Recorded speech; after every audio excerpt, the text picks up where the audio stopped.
afternoon, ladies.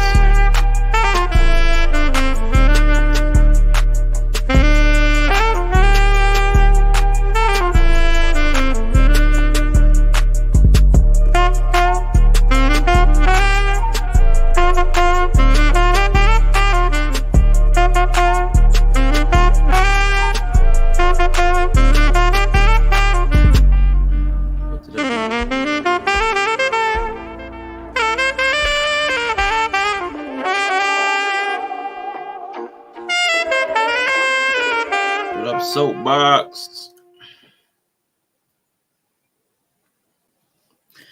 Good morning, good afternoon, and good evening. Welcome to Critically Drinking. Give me a second because for whatever reason, I completely forgot where I put what I was supposed to be doing today. It's not in my normal folder, which is kind of trash.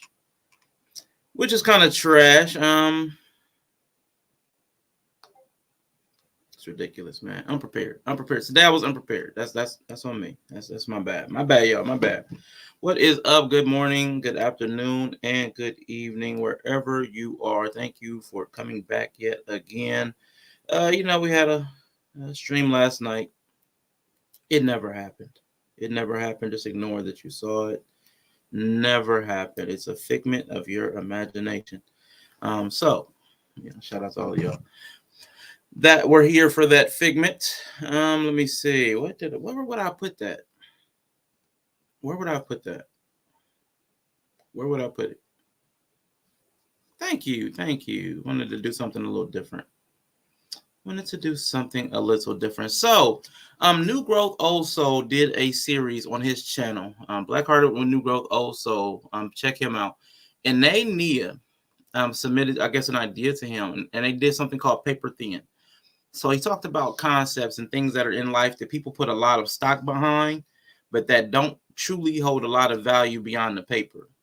Like we create a lot of the value for these things, like a marriage certificate. What does a marriage certificate mean other than the paper? It's paper thin if you don't have a relationship, if you're not,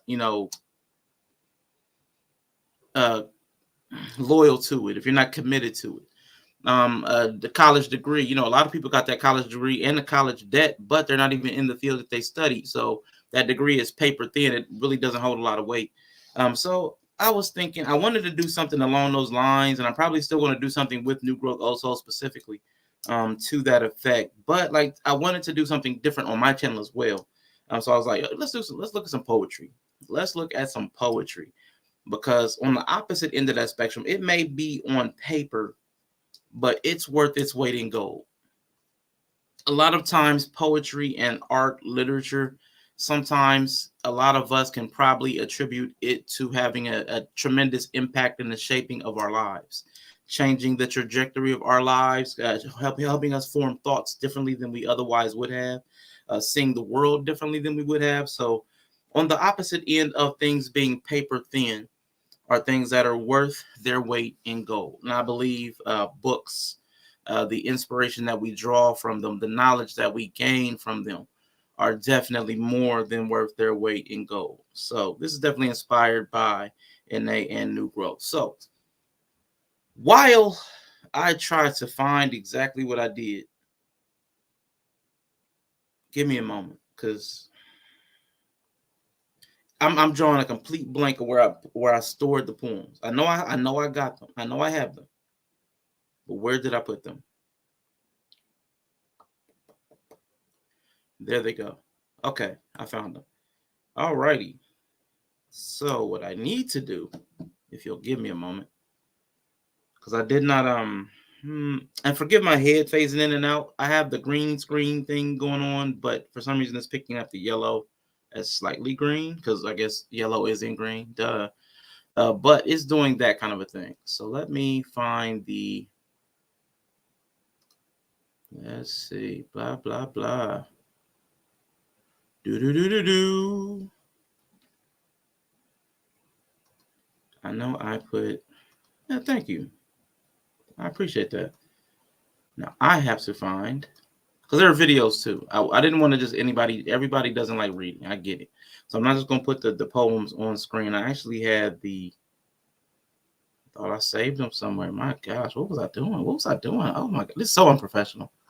So I could have sworn I saved I could have sworn I saved these 2 poems. And in my list. This is pretty bad. This is terrible. Let me see. Boom, boom, boom. Yeah, it's just not working out. Let me see.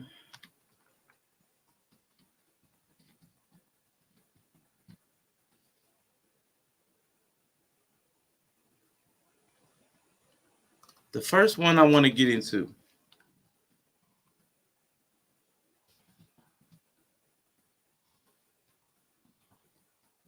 By Nikki Giovanni. It's called Revolutionary Dreams. I'm going to pull it up in a moment. Look behind the fan. See, of course.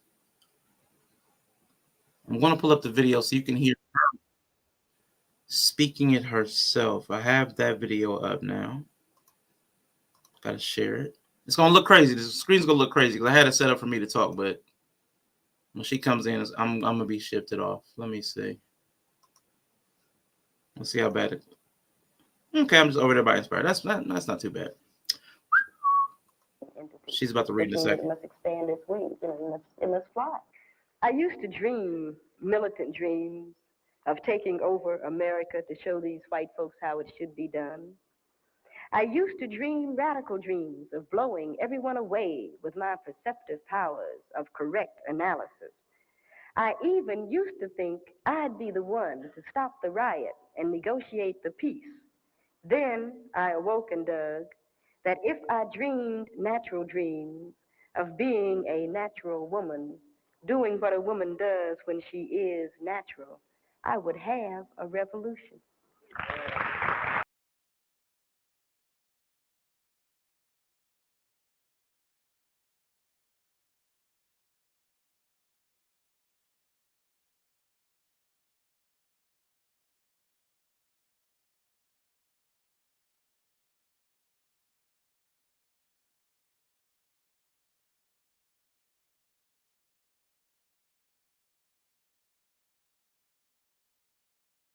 Of course, I'm doing that a lot. I'm doing that way more than I used to.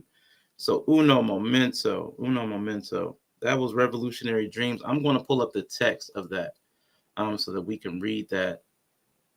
Boom. I thought it was an interesting poem. I thought it was an interesting piece when I read it. Let's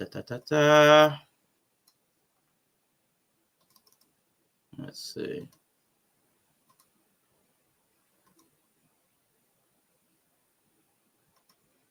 It's a very short poem. Can I please just pull up the image? Will you please just let me pull up the image? That would be so wonderful. Open. Can I open image in new tab? Perfect. Okay. Perfect. So I should be able to share that now. What is up, Bree? I see you.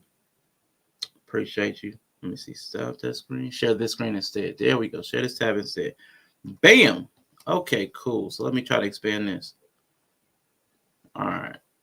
Not muted. Okay. Revolutionary Dreams. So you heard it from Nikki, but I used to dream militant dreams of taking over America to show these white folks how it should be done.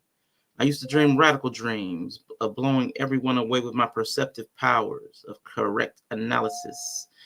I even used to think I'd be the one to stop the riot and negotiate the peace. Then I awoke and dug that if I dreamed natural dreams of being a natural woman, doing what a natural doing what a woman does when she's natural, I would have a revolution. So I thought that was interesting. Now, I'm going to make this more gender neutral because I believe it applies to anybody and everybody. But when you read that, when you heard her speaking it, what does it bring up in you? What feeling or thought does it create in you while we're getting started? And how's everybody's day today? I add that in the chat as well. Good to see you, Bree. Good to see you. Hope everything is well. I know Bree's got big things popping and little things stopping. So, Bree is on the road.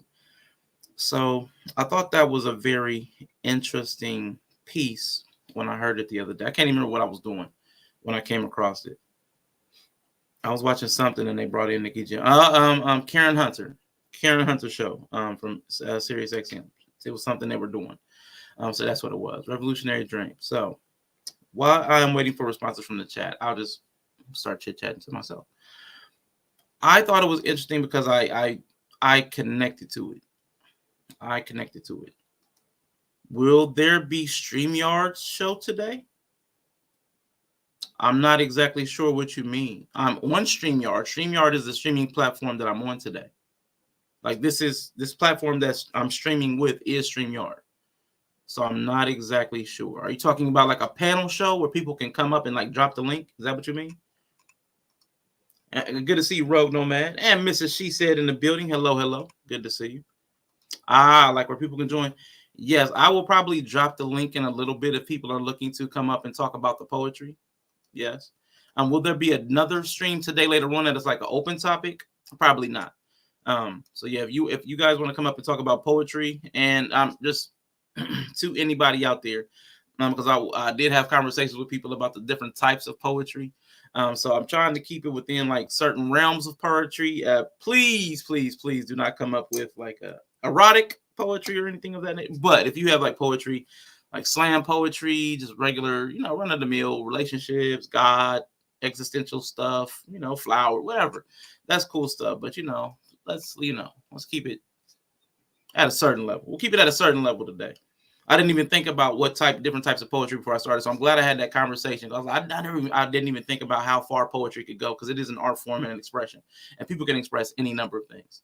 So yes, I'll absolutely drop the link. I guess a feeling of trying to do something different, trying to create change in society. Yeah. And see, for me, I connected with it because, we, as in our young states, we feel like we can do everything.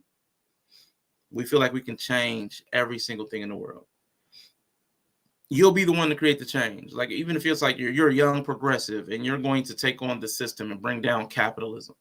Or, like this was militant. This was pro-black. So I feel like I'm gonna show why how it should be done. Everybody thinks they have the answers. And was that old quote? What's up? 100 watts in the building. Everybody has a plan until they get punched in the mouth. Until life punches you square in the mouth. There was a show called a movie called I'm Gonna Get You Sucker. And there were pro-blacks in there. And there was this one skit or scene in there, and they were talking about they went in with guns and they came out with jobs or something like that. It was something like they went in being militant, but then they got corporatized. They got jobs and bought into the American dream. And it was just kind of a thing that happens. Most people have to make their way into life, and a lot of times they get sucked into the rat race. Well, I'm just going to do this while I keep my passions and pursuits, but life's going to take you over. Or you start a family, you got kids now. It's really hard to be militant when you're building an entire life. The two really don't go together too well inside the cityscapes that we find ourselves.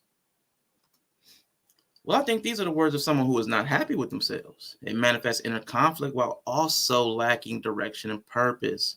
Just a combination of random thoughts. I can see that. Revolution is from a place of dis-ease, a place of unhappiness. I'm not happy with my circumstances. So the conflict, like you're talking about, is cognitive dissonance. I'm in a state that I don't want to be in. So I'm going to change it. I don't know how to change it. So then you have to start doing that analysis. She thought I would be able to do all these other things, but then she had an awakening. I can't change everything else. I can only change me. That's where the revolution is. So yeah, she thought she had a direction. She thought she had a purpose, but it was towards something that she did not have the power to control. It was, you got to control the controllables. That's what I thought when I read it, because we have a lot of that. I mentioned this on the stream. I think it was last night. I disagree. Militant discernment can help build your life. I mean, almost anything can help build your life. I mean, political ambition and political almost anything can help build your life. You can build your life around anything. So I'm not exactly sure what you're disagreeing with, but anything can help build your life. Sports can help build your life. You can build your life around anything. Revolution is on the premise of leading the evolution, and there's immense emphasis on what leads to the wishes for revolution without any clear view of how evolution will look like. And that's a big problem. I know me and Bree, we talked about this all the time in the pro-black space, because like if she's like, I'm not running into the woods with you ninjas. Like, what does the new world look like? All the people who you said you can't be militant and build a life. No. Okay. So what I mean by militant is what I should explain. I don't mean a militant mindset. I mean a lifestyle of warfare, a lifestyle of active warfare and combat. That's what's hard to build a life around, because you're going to have something that you dearly want to protect, which cannot really be practical. Like if you got toddlers and you're trying to run guerrilla warfare tactics in a city because you feel oppressed, like, you know, a bomb strapped to your back to drop off and a baby strapped to your front, and you got to get somewhere quietly and it's teething. You know what I'm saying? Like the logistics of having a child and children and trying to run military exercises, they're incongruent. You can start to train your family up in a militant way, but until they become proficient, they're a hindrance to anything that you're trying to do, including the fact that if somebody finds out about them, they're also a liability. Like, okay, they can find out about my family and try to use them as leverage against me. So yes, the military mindset, yes, you can absolutely use that to help build your life. But the practicality of having family and children and trying to have something that you want to protect, not having the ability to protect it because you're saying you need a revolution to be able to protect yourself. You got to overthrow an oppressive state. Having a family is a liability. It's a weak spot. I thought of when we initially dream, the possibilities are clear. When action is required, we move with thinking of all obstacles on our backs. Okay. We do start initially dreaming, and we see all the possibilities. The world's our oyster. Then we get out there, and action is required. Then we got to accept all those obstacles. We have to really attack. We have to really see our capacity when we actually step out there. Boom. Boom. But before we get into the second link, for sure, if anybody wants to come up, the link is in the chat. I will pin it in a second. Give me a second. I just gotta. But yeah, I surely did. I have a second. Oops, I didn't mean to do that. Darn it, Rashawn. Marsha.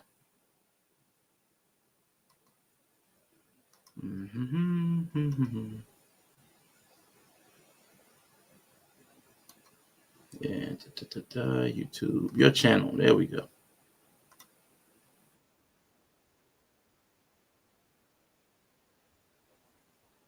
Oh, pin message. All right. Cool. All right, but I thought it was an interesting piece. Like again, it could be taken out. It could be taken, of course, like most art. It can be taken many different ways. Idealism drives many. Yet, as the path gets difficult, many struggle to balance their original idealism with the pragmatism required to accomplish their goal. I believe that. And I believe that's what InYah is saying as well. I believe that's what that idealism, when we initially dream, that's that idealism. All the possibilities are clear. You can see everything. You got this big old world map that you're going to conquer. But that pragmatism, the obstacles, they're on us. The obstacles are on us. We got to be pragmatic. We got to make choices. They're going to be choices. They're going to be what opportunity costs. Opportunity costs. And I think that's one of the things that break down a lot of ambitious people that can't let go of like dual ambition. I want to do this and that. Now I was saying, well, like, why? It's like I want to like that's why the Bible talked about it, like, because they were talking about revolutionary ideas, like in the New Testament. Jesus, Paul, all them, they were like, it'd be better that you weren't married. Paul said it'd be better that you weren't married. It's hard to do the kind of work that's required to overthrow a system of government and build a family comfortably. It's to me, I believe they're incongruent. Harris Tribe Media Group, hello. Not that you can't build a family, because people did have families, but again, it's hard. People lose loved ones. It's a more what do you call that? There's more on the line, and it's even less of a. I would say there's less ability or maneuverability if you have a family structure. If you're trying to settle somewhere, and the other person has to fully adapt to your lifestyle, and then you're bringing kids into that situation without their choosing that situation. So there's a lot to it. And then when she talked about, I awoke and dug that if I dream natural dreams of being a natural woman, so if I set my mind to having natural dreams, natural things that are natural to me, of being a natural woman, and so I just say a natural person, because I'm a man and I can resonate with this. If I can just be myself, if I could just dream of being myself instead of being all of these other things that I'm needing to be. I talked about identity yesterday. If I could just dream of being who Rashawn is, doing what Rashawn does when he feels like doing whatever he wants to do, that's a revolution. That's freedom. The freedom to be yourself. That's how I take that last passage. But y'all let me know what y'all think about that last part. I dreamed natural dreams of being a natural woman, doing what a woman does when she's natural. If that's what she did, that's when she would have a revolution. What do y'all think about that part? Because to me, that's like claiming independence and freedom within yourself. That's how I see that. We got Touch in the Noir in the building. Hello. And the resident sniper from Let's Talk to Better Black Life. We got Risa Neal in the building. I need some sound effects.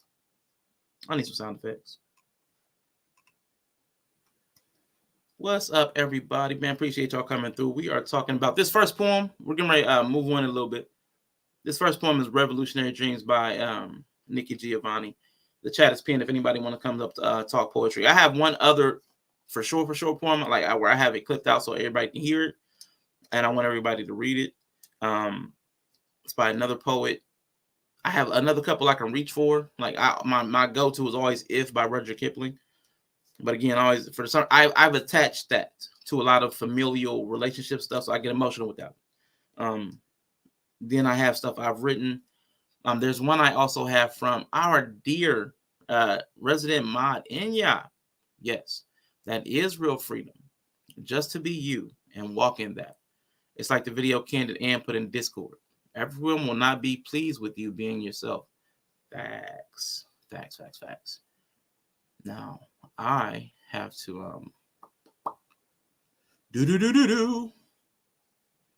I have to bring in that next one.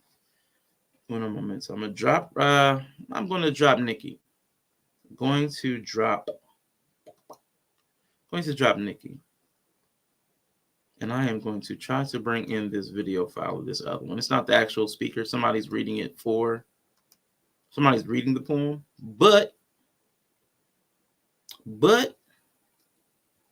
and I agree, InYah. That is real freedom, just to be you and walk in that, and simply existing as a natural self is revolutionary. It is. A lot of times we spend a lot of our lives trying to fight to change everything outside of ourselves and never changing what's inside of ourselves. We had both conversations this week from Memorial Day, and like the follow-up yesterday was about the pressure everybody feels to change everybody else, to change everything else outside of ourselves. But what about the work inside of ourselves? People neglect that a lot. So I get that. I get why it got a little contentious when Yella said, therapy doesn't work, spirituality doesn't work, because it was kind of like saying it's dismissing the work that people do to do the internal work. And people that were working on their internal struggles felt slighted. Like, you're not going to tell me the things I've been doing to have the revolution within don't mean anything or aren't valuable. So I get why I got contentious. Yeah, absolutely. Absolutely. Transperspectivism. Getting to learn and grow through other people's experiences and cultures. Ism shut. No, I'm good. When everyone feels like they have to be a hero or change the world, yeah, just be yourself. Release yourself of the burden. Release yourself of the burden to think you have to save everything and everybody. It's impossible. Everybody doesn't want to be saved. There's a whole, I always use that analogy from swimming. I heard one time, like if somebody's drowning and flailing, you can't try to save them because they'll end up taking you both down. Like this, you got to be careful with that. Get caught up. Welcome back, Bree. Welcome back. I'm about to bring in this lady's poetry. It is Oh, what is it? I can't remember the name. I didn't do the setup right. I am accused of tending to the past by Lucille Clifton. There we go. That's the name of it.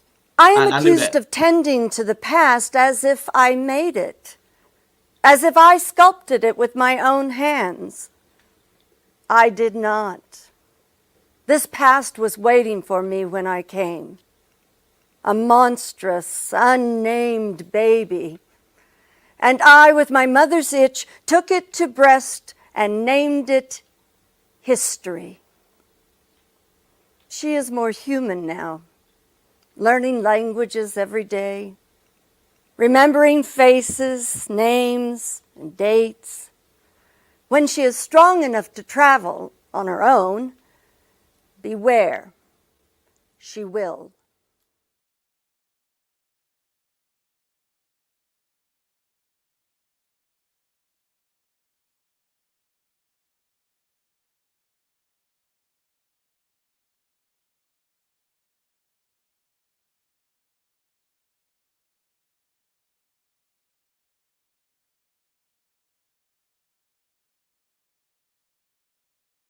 My bad. I said, oh, okay. I'm back. My bad. Me and the mute button are starting to have a tumultuous relationship.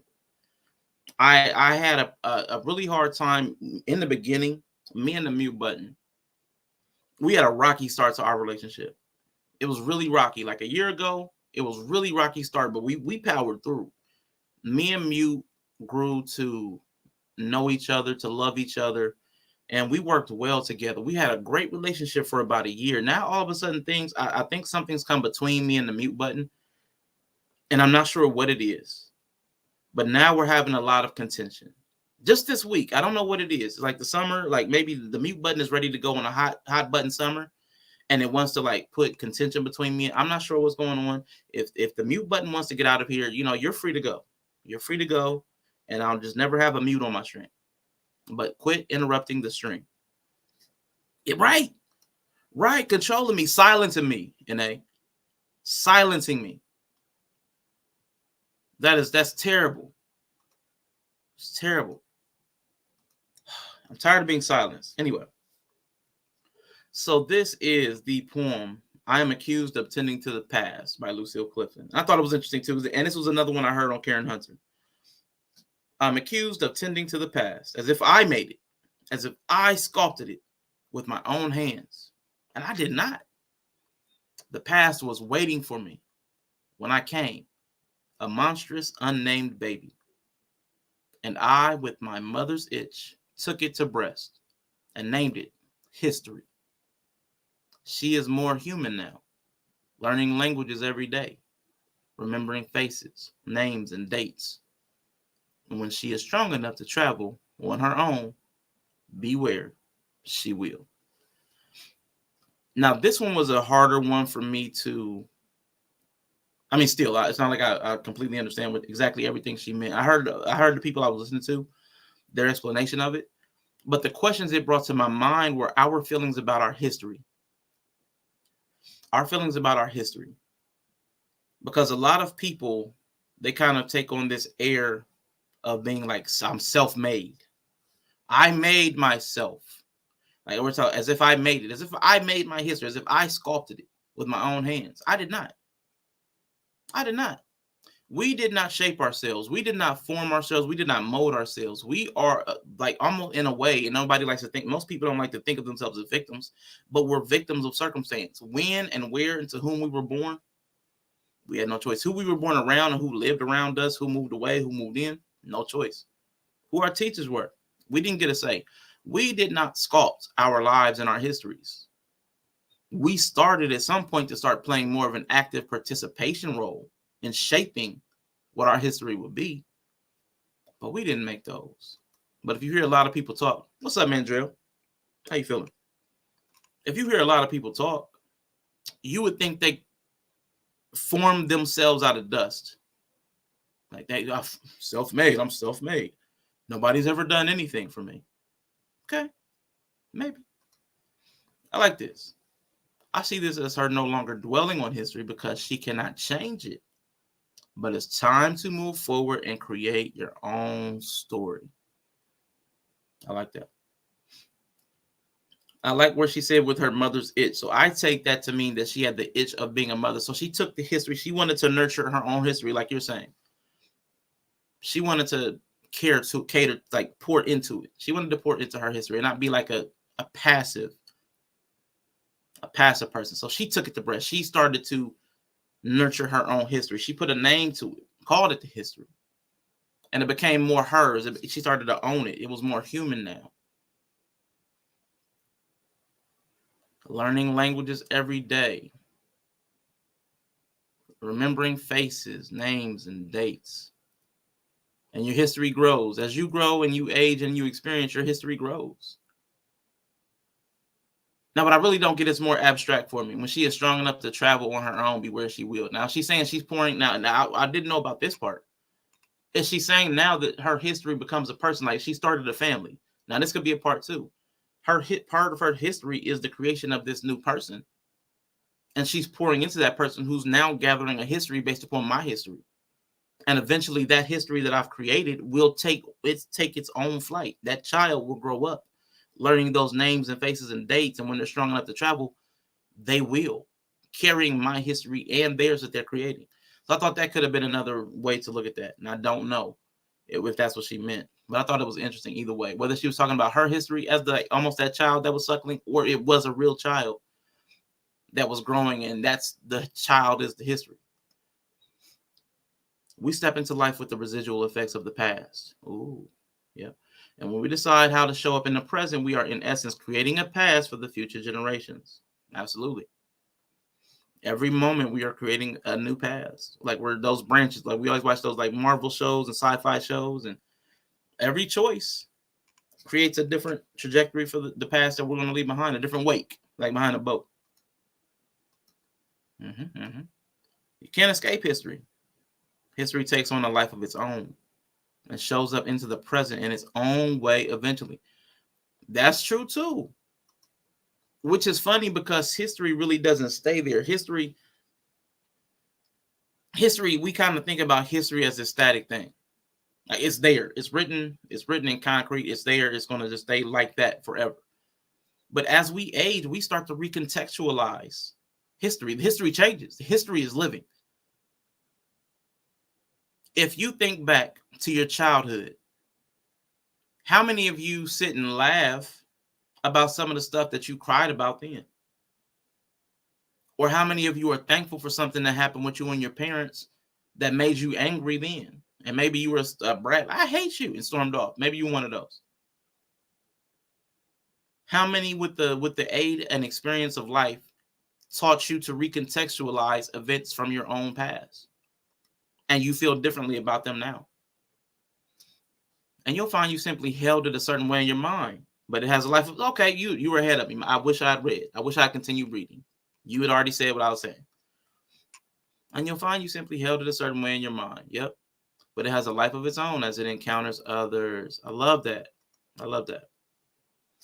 And I think a lot of us hold on to history, but not for knowledge's sake, but more like a crutch. Well, because this happened before, I can't move forward. And yes, it may be tough to do so. You have to. Yeah. Yeah. The beware would speak up to history has effects you didn't anticipate when it shows up in the future. Man. Oh my God. Oh my God. You were just talking about that the other day. Me, Yella, and Bree were talking about something. And they were like, once you make this decision, you can't decide how the environment around you is going to respond to your decision. You only get the benefit of making the decision for yourself, but everybody else gets to interpret and react to your decision entirely independent of what your intention is. So when the results show up in the future, you have to understand that. And I was like, dang, that's true. Doesn't feel good, but it was absolutely true. So beware, your history will travel. It will bleed into others' lives. I see what you were saying. I was looking at it one-sided, like the negative part. No, it's all, you can look at it however you want. That's the beauty of this stuff. That's the beauty of this stuff.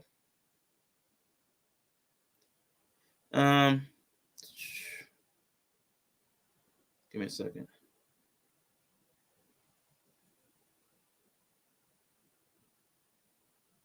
Give me a second. Let's respond to a message.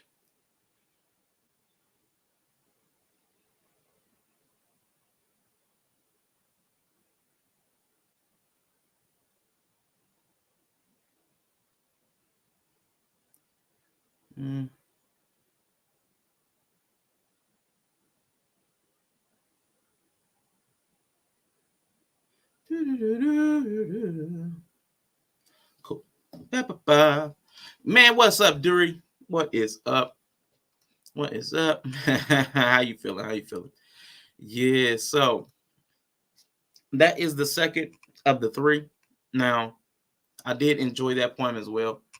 Because again, it was a little bit more abstract. It makes my mind itch a little more to try to figure out what it is exactly she was saying. I wish I knew exact. I love understanding.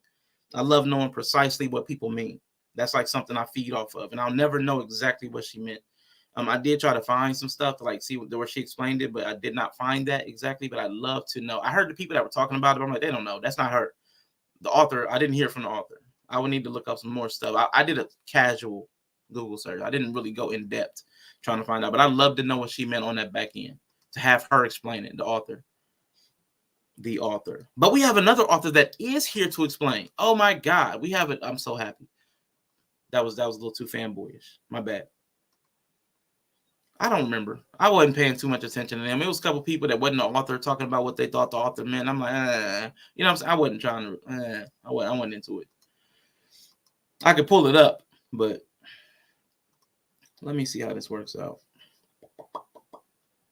I need to figure out how to get this all in a tab by itself. How can I do that? How can I do that? I need to get this all by itself. Yeah, it sounded interesting. It sounded very. I like the way she wrote it, because again, it made my mind wonder. I like wondering. Like, what did she mean by this? What did she mean? And she deluded herself into thinking she formed it herself. I like that interpretation. She found an abandoned baby. Like, we stumbled upon our history. We didn't create the history, but we started acting as if it was ours. I like that. But eventually it's going to take on a life of its own and travel. It's going to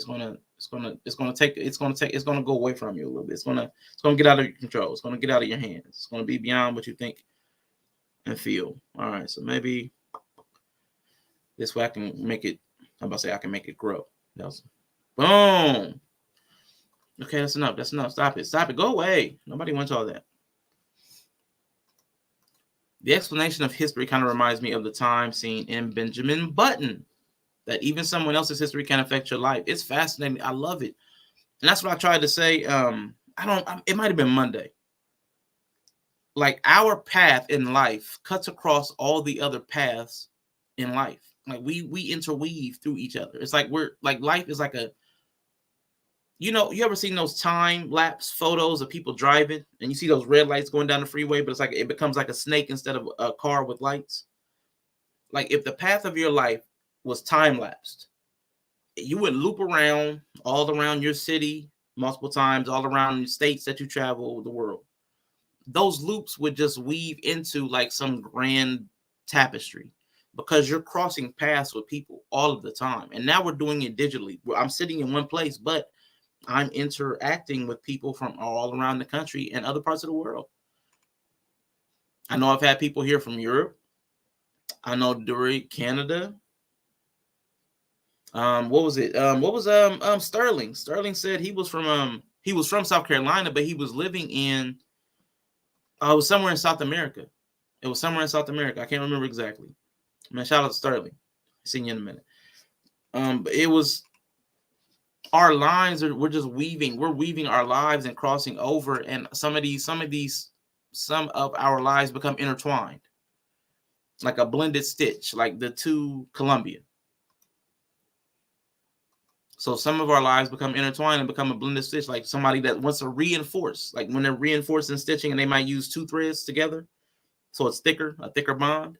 So it's all we're all woven together, and our narratives become blended and shared, and it's a rich history. It's rich if you actually look at it from a different perspective. But this is InYah's poem, and InYah is a writer. She has put a book out. Oh my gosh, InYah, if you want to drop the link for it, please do. We got Quantum in the building. Hello. Good to see you again. InYah has written a book of poetry. She's working on her second, I believe. If I'm wrong, correct me. But this is one that I really liked when I read it. I really enjoyed this one. Two reasons, and I hope I don't get emotional. Man. Hold on. I should start drinking. I should get some liquor.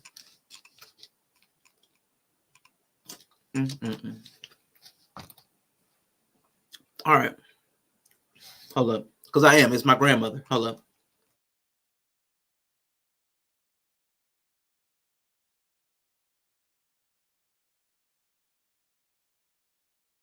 Woo. Man, when I think about my grandmother, we call her Guarantee. It always gets me every single time. But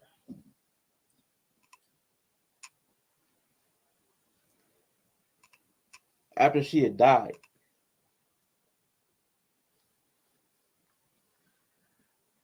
my mother and I were sitting in a park, and a hummingbird came up to us.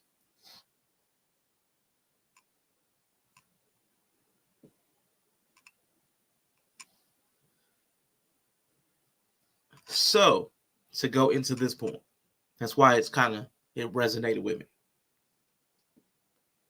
If I could be a bird, I would choose you, hummingbird. You are a small yet powerful creature with all of your beautiful features. My only weakness in being you, hummingbird, is that I don't combat negativity with ease, but wear it on my sleeve, or in your case, wings. Many can't hear your powerful song due to noise that destroys the joys that you could bring. Oh, hummingbird, such a mighty bird filled with the songs of nature. Allow me to hear that song you bring so that I too can sing again.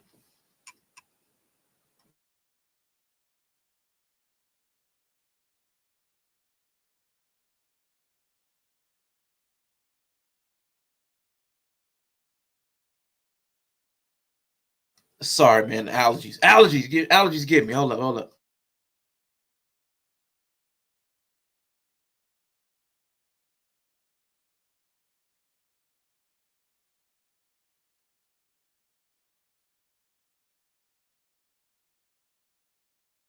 I didn't take an allergy pill. That's all. That's it.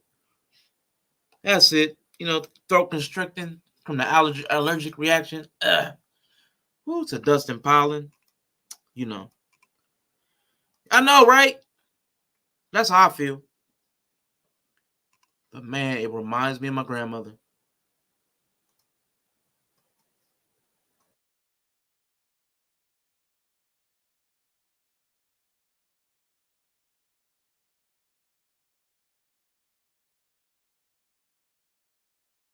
Man. So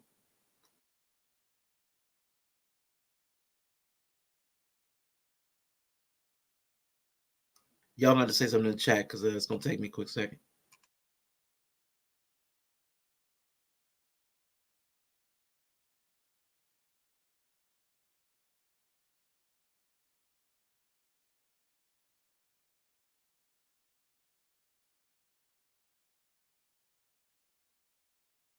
Shut up, Nova. Shut up. Yeah, it's man. My grandma, man.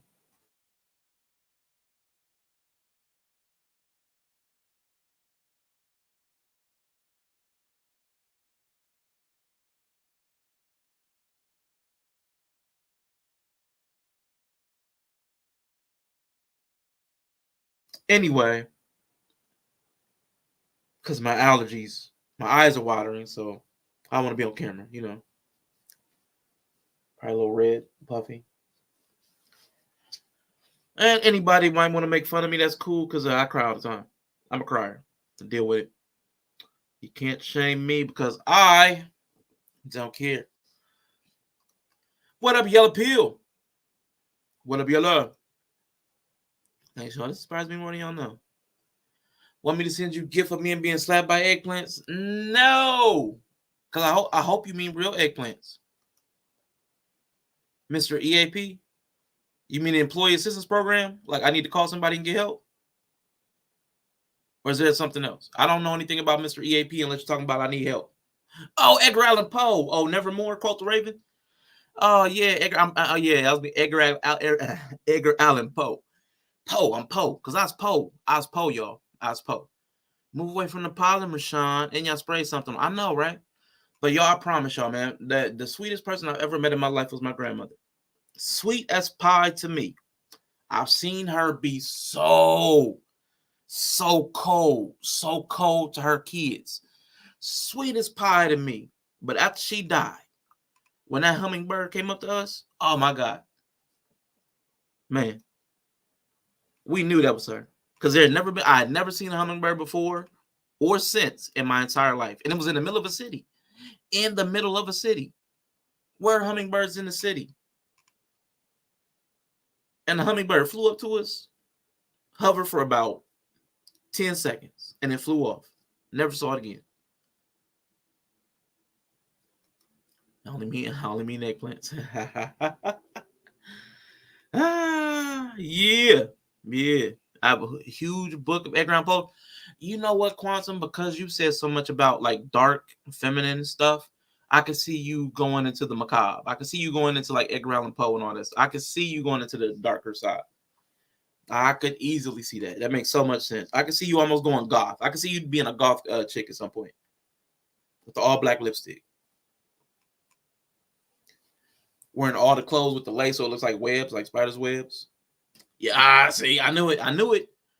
He has dark poetry. I love it. Of course, Quantum. I bet all of your devices and apps are in dark mode. I bet you don't have a single like light screen anywhere around you. I was a little gawping. See, all that darkness, man. All that darkness. But I really love this poem by InYah. They are in dark mode. See, on brand. You stay on brand. Stay on brands. Mix it up. Wear pink tomorrow. What is up, New Growth Old Soul in the building? Hello. Thank you again for your generous contribution to the channel and its upkeep. I really appreciate you. I did receive that today, so thank you. And because I know you don't do Cash App, but I'm going to do it anyway. Soon as I find it, because I'm a loser. She said the nigga so got a Cash App. She don't make a move without Cash App. Cash App. Send that money over to her ass app.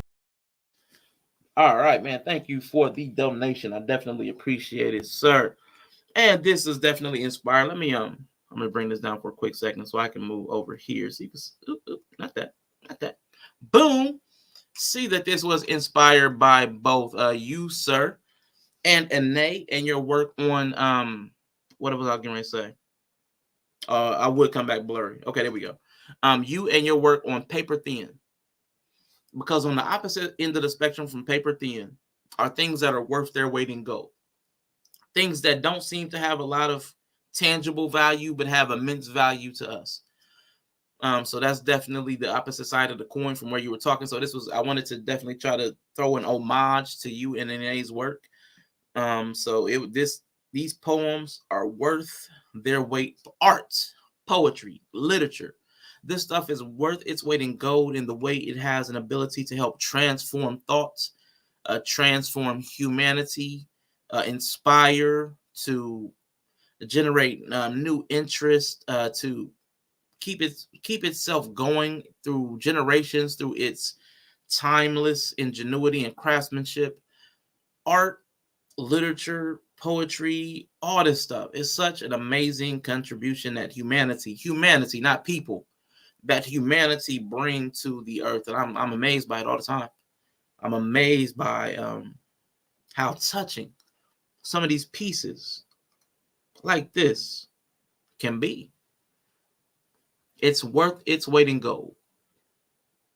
And the people that create stuff like this never really get the kind of credit or acclaim that they deserve. There's nothing that can really, there's no real reward that is equal to changing somebody's life. There's no one-to-one for that. What should be the reward for inspiring somebody? Is there something that everybody, we could all use a little cash, but man, and a lot of times you don't even get to know. Some of these writers are dead and gone and still inspiring generations. How do you get that reward? It's an incredible process.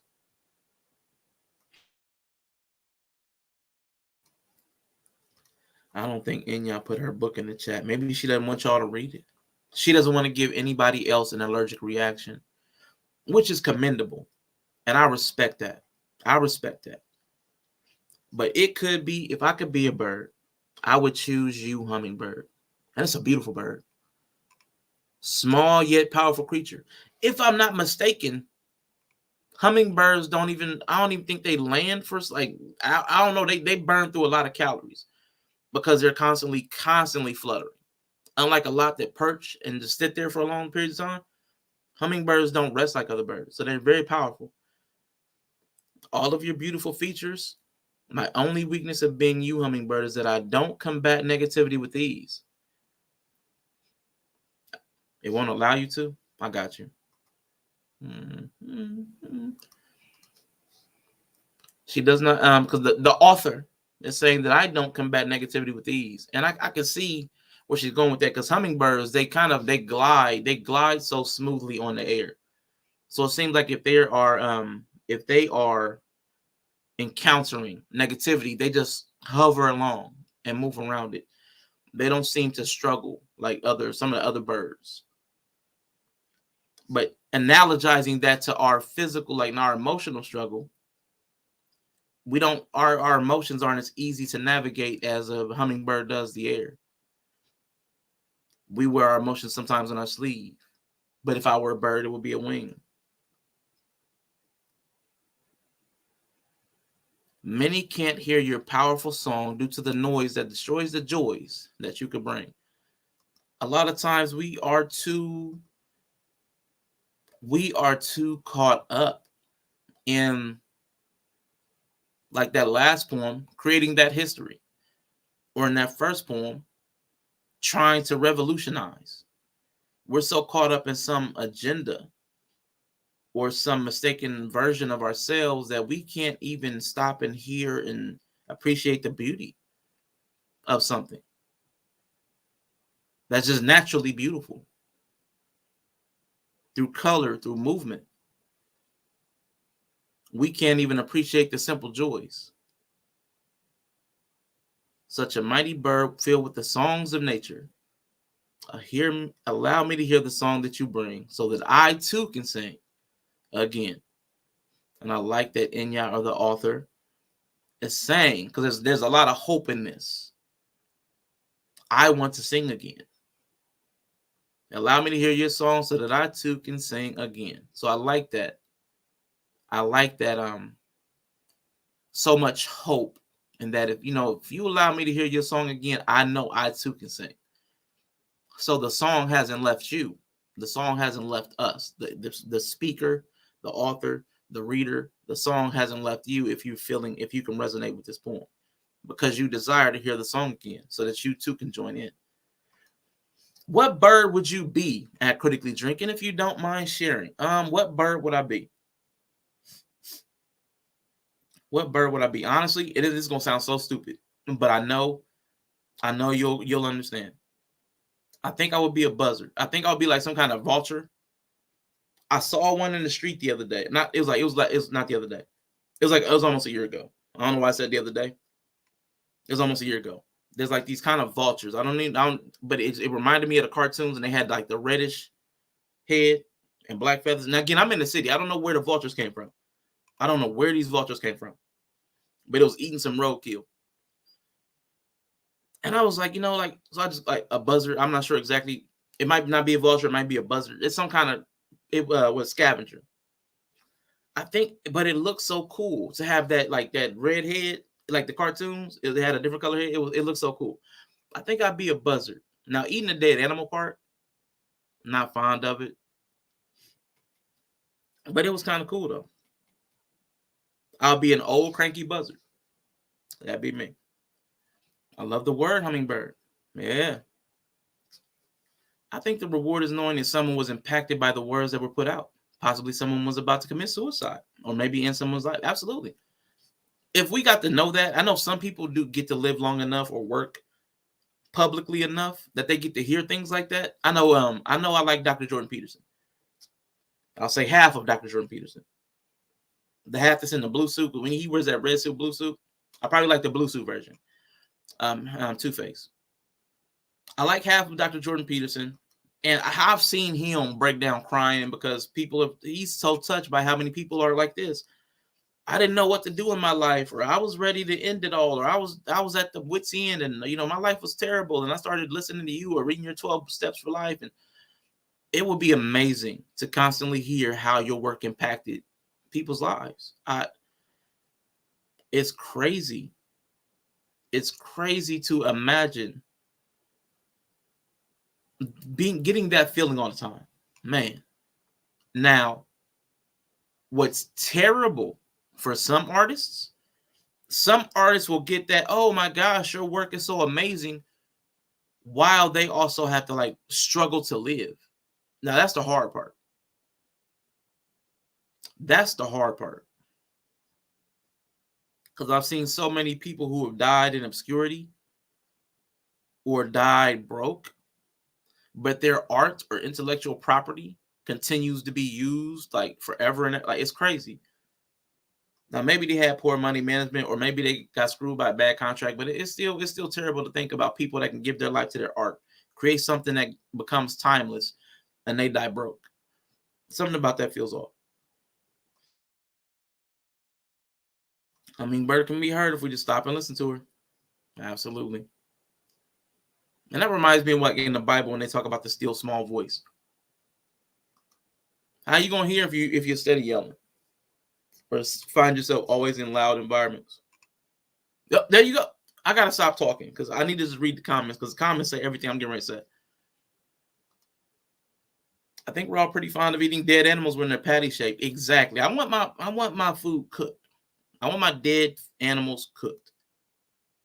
I would be a robin with the red chest. Robin red chest. Oh my God. A cardinal. If I had to look any kind of way, I prefer to be a cardinal. Cardinals are so beautiful. I love cardinals. Oh my God. That red. Oh my God. The guy is the guy cardinal that's the brightest red, or is that the woman? Because if the woman is the bright red one, I don't want to be a cardinal anymore. I want to be the bright red one, if that's the man. I'm still going to be I'm a sexist bird. I only want to be the man bird. Cardinal they're beautiful. Oh, we get those out here. We get the cardinals out here. We used to get more blue jays. Males are the colorful one. True. That's true. That's true. Because we have to peacock. Mm-hmm. We have to attract the attention. But yeah, that is InYah's poem, Hummingbird. It's really resonant with me for the reason I explained. So yeah, that's another one. That is another one. Now listen, I had somebody ask me about submitting a poem. Okay, they finally did it. Okay. Let me see. Yeah, double check. Male Cardinals are red. Cool. Give me a second. I'm going to pull that down. Never a peacock. Man, there's a lot of peacocks. Man, ooh. This is a poem by a theoretical physicist, Richard Feynman, that someone has submitted. I'm going to pull it up, and once I have it up,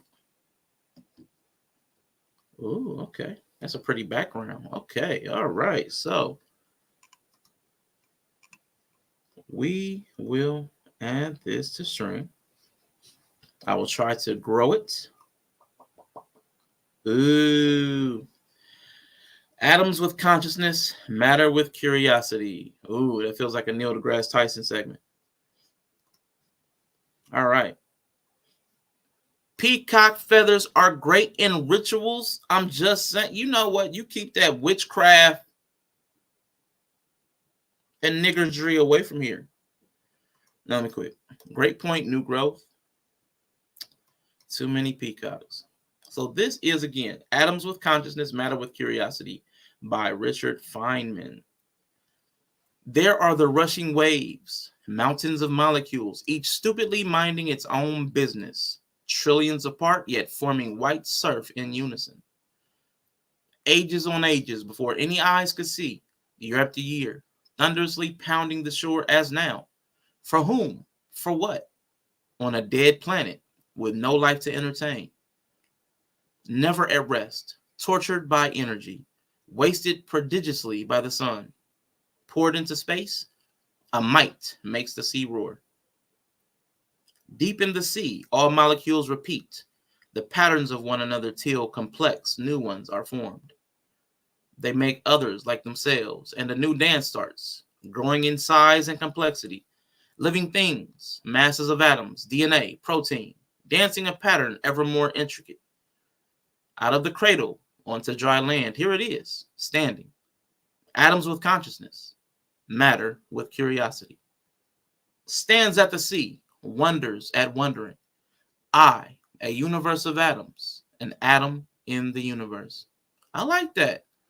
To the person that sent that, I like that. I really think I need to hear Neil deGrasse Tyson read that. I think I need to hear Neil deGrasse. I've got to find a way to get that. That's what we got to get. Okay. There's got to be an AI app where I can get Neil deGrasse Tyson's voice. That's my project. And we're going to have that in Neil deGrasse Tyson's voice. If he hasn't already read that. I'm going to look for that. Okay, that's my project. Give me a second. I got to write that down. Let me see the name of that. Atoms with Consciousness. All right. So, oh, shoot. You got to be kidding me. Neil.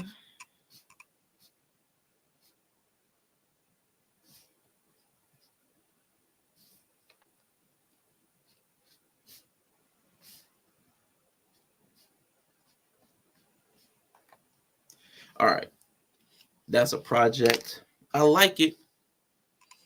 I like it a lot. I like it a lot. Because when we do the science stuff, when we do the science and the Neil deGrasse Tyson stuff, that just feels like it would be perfect if it was read by Neil deGrasse Tyson. So, perform one of those rituals, right? With the peacock feather. So that Neil deGrasse Tyson just stumbles across Critically Drinking.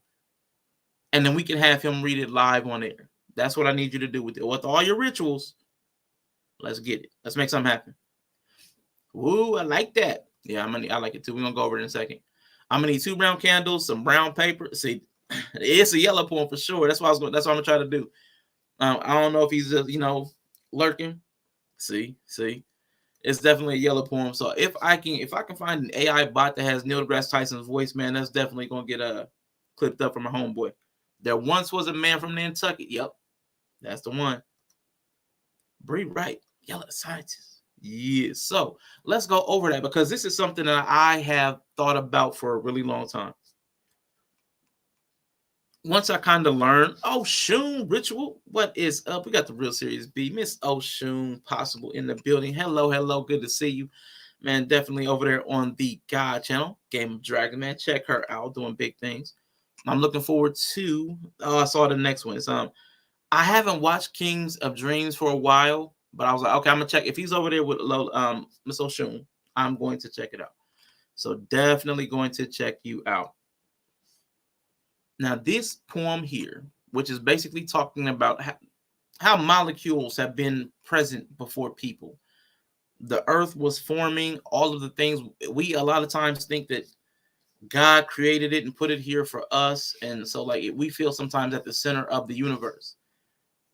But he's saying that this was happening on a dead planet. There was no life to be entertained until suddenly there was, when there was life, that sprung forth from all the molecules. All the molecules that were dancing in intricate patterns, suddenly life sprung forth from it. DNA, proteins started weaving themselves together more intricately than the bonds that were there before. Eventually, those protein blobs ended up on dry land and learned to stand. They were those same atoms that were always there, but now they were able to, like I said, stand to see wonders of wonder. They were able to stare out into the other atoms and wonder and think and ask, how did these groupings of atoms become conscious and curious? How did they become us? What the Bible say? Form man from dust. And Neil deGrasse Tyson says we're all stardust. So that's why I never try to, like, if you really get me in a serious conversation where there's not anything else going on, I'm willing to consider the possibility that any of the religious systems are real, including Christianity. I'm willing to, and I can't prove not. I can't prove the opposite. So when I hear stuff like we crawl out of the same atoms that were on like a dead planet, and Neil's like, we're all stardust. And I hear the Bible say, I form man out of dust.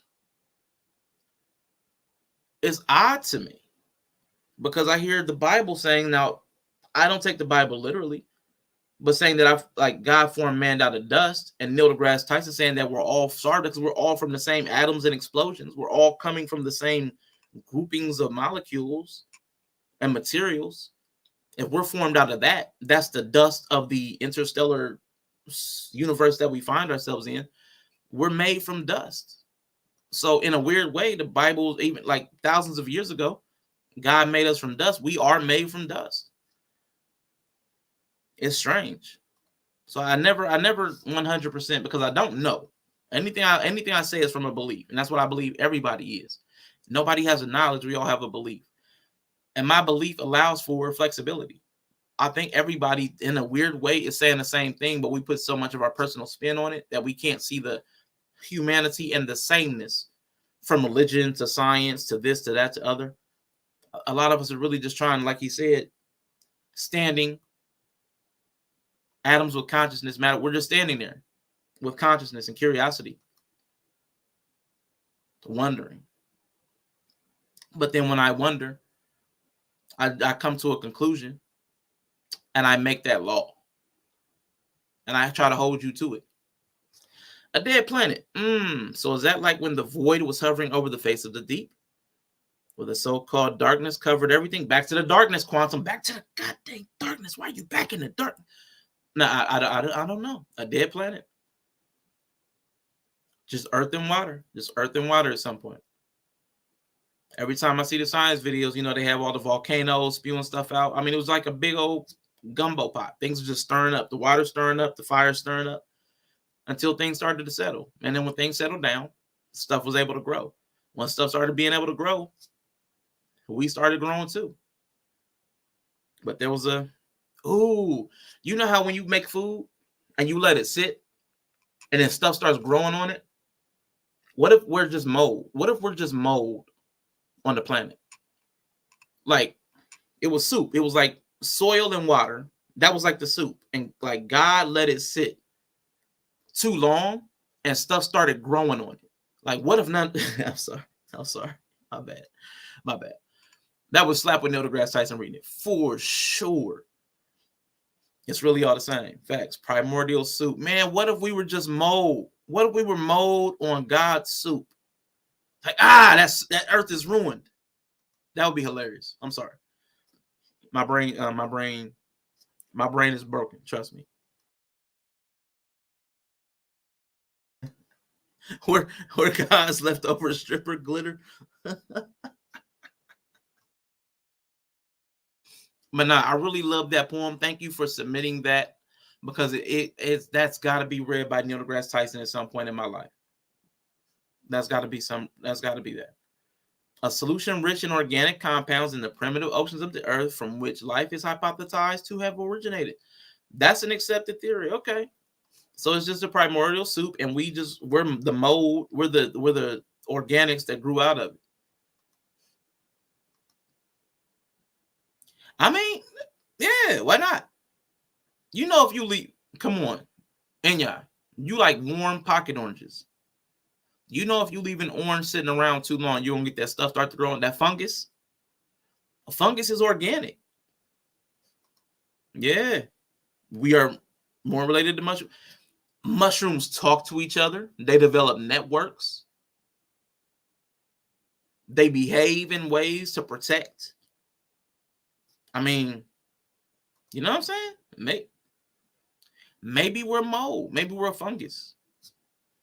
Good afternoon. A dead planet will eventually turn into a supernova and recreate life. Endless cycle in the universal reincarnation. I like it. And hello, Godless Soin. Good to see you. Excuse me, Ty Libra in the building. Hello. If we are mold, then what is old? I mean, what is mold? I can't read. If we are mold, then what is mold? Mold is we. If we are mold, mold is we. Oh, dear. That makes people who do shrooms problematic. Oh, you're eating a distant cousin. Oh, my God. We are molded mold. What's up, Ty Libra? Fly tight. Breathe. The guy who wrote this poem is one of the contributors to that theory. This poem was the footnote of his address to the National Academy of Sciences. Oh, man, that's crazy. Scum of the earth. Definitely a thing. But again, it ain't necessarily got to be a bad thing. We're mold, but from mold came penicillin. Like, what if, like, the totality, the negative, harmful benefits of things that can make you sick from the mold can also be, like, we talked about good and evil. We talked about the capacity of humanity the other day, the last couple of days. Like, the difference between being a person and a human, when I talked about that yesterday, can be the difference between being mold and penicillin.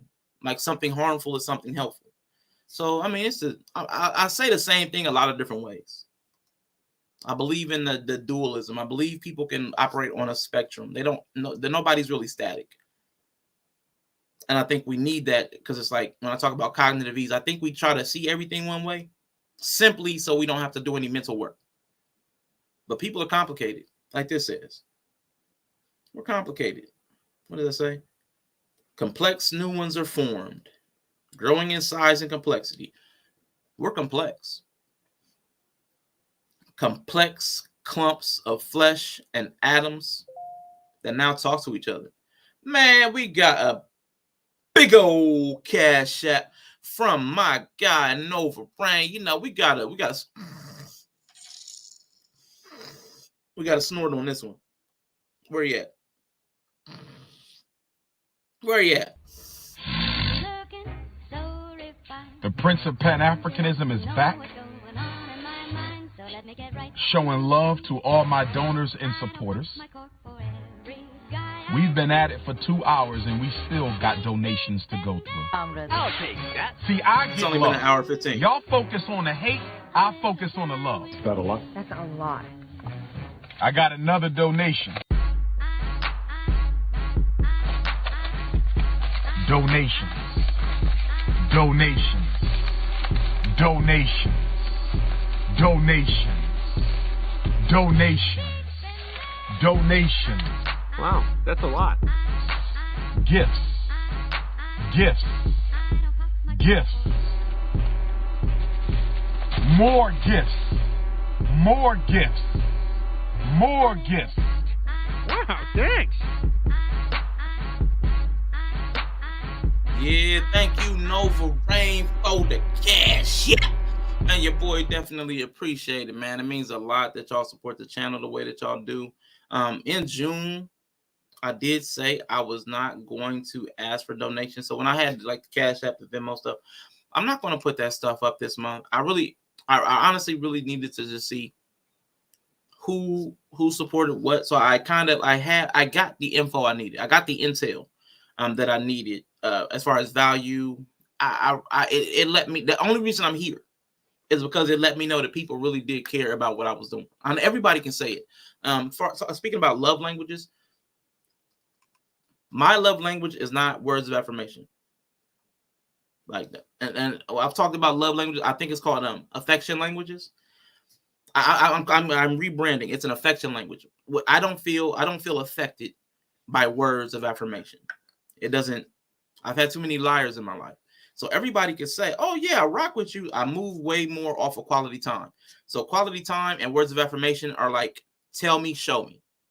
Quality time, show me. I see the quality time that y'all put in, and then I saw the gifts. Like, that's okay. Maybe I can't be there, but I'm gonna give you something to let you know I feel you. I got the feedback. I'm completely clear now on who, what, when, where, and I appreciate all of you that have contributed. So going forward, I'm just not going to ask for it. If you guys do give, that's great. I'm not going to, I'm not going to press. So I really definitely appreciate each and every one of y'all, especially over this last month or two, man, because it got hard there for a minute. It got tough. Because I do get affected. Not like when I say yesterday, I said I get affected by this stuff. I get affected in this space. Like when I'm with my family or with my friends, I don't sit and ruminate and think about what's going on YouTube.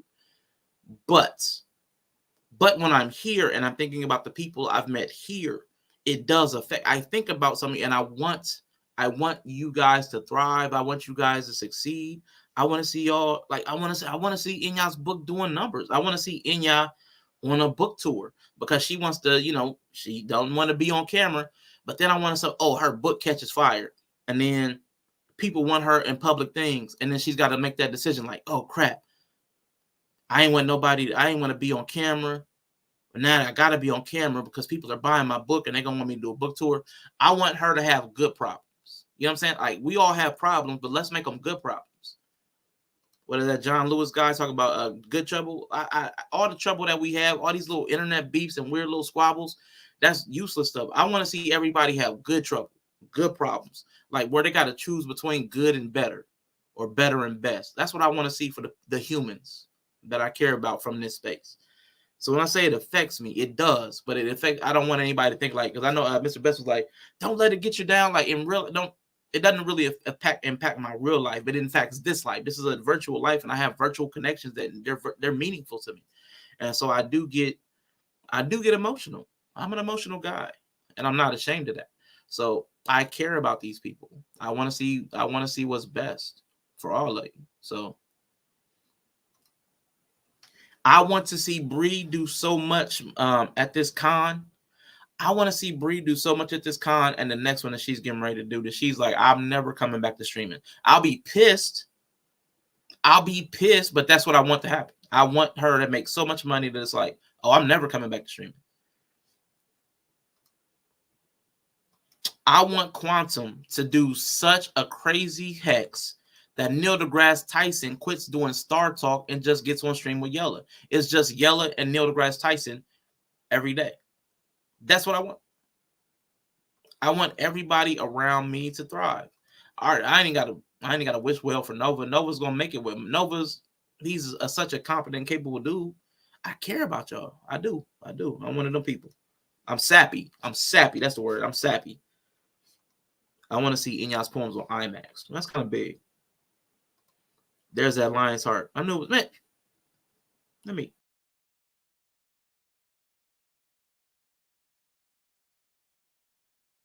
That's what Quantum gonna make me leave. I received that, Bashan. Thanks, bro. Well, you know, whatever the word is, whatever the word. I don't know the proper word, but you said some kind of ritual or something, and you needed candles, you needed whatever that is. I don't know what they're called. Whatever that is. Yeah, man. Instead of Chuck, oh my God, I'm so sick of Chuck. Anyway, y'all want the same from me as well, and I appreciate that. I don't even want anything crazy. I've never wanted anything big and crazy. I mean, when you're a kid, you want big and crazy, but the more I've learned, I don't want anything big and crazy. I'm the only big crazy thing I want in my life. I don't want a big crazy life to match my big and crazy. I'm good without that. I'm as big and crazy as I want to get. So like a nice little small channel, 10 to 20 people rocking with me, the chat going. I don't need nothing. I don't need nothing else. Trust me. I don't need a whole lot of money. Man, Chuck sucks. Man, doesn't he though? Doesn't he though? But man, that poem from that anonymous submission, Atoms with Consciousness, Matter with Curiosity by Richard Feynman. That was dope. I'm definitely going to keep that. Now, I'm going to try to find my favorite poem of all time. Woo! Man, my allergies might flare up again because it makes me think of my nephew. Woo, man. In fact, I should find a poem I wrote for him. I remixed If. I remixed it for my nephew. Let me see. Do. Let me see. Give me a sec. Quick sec.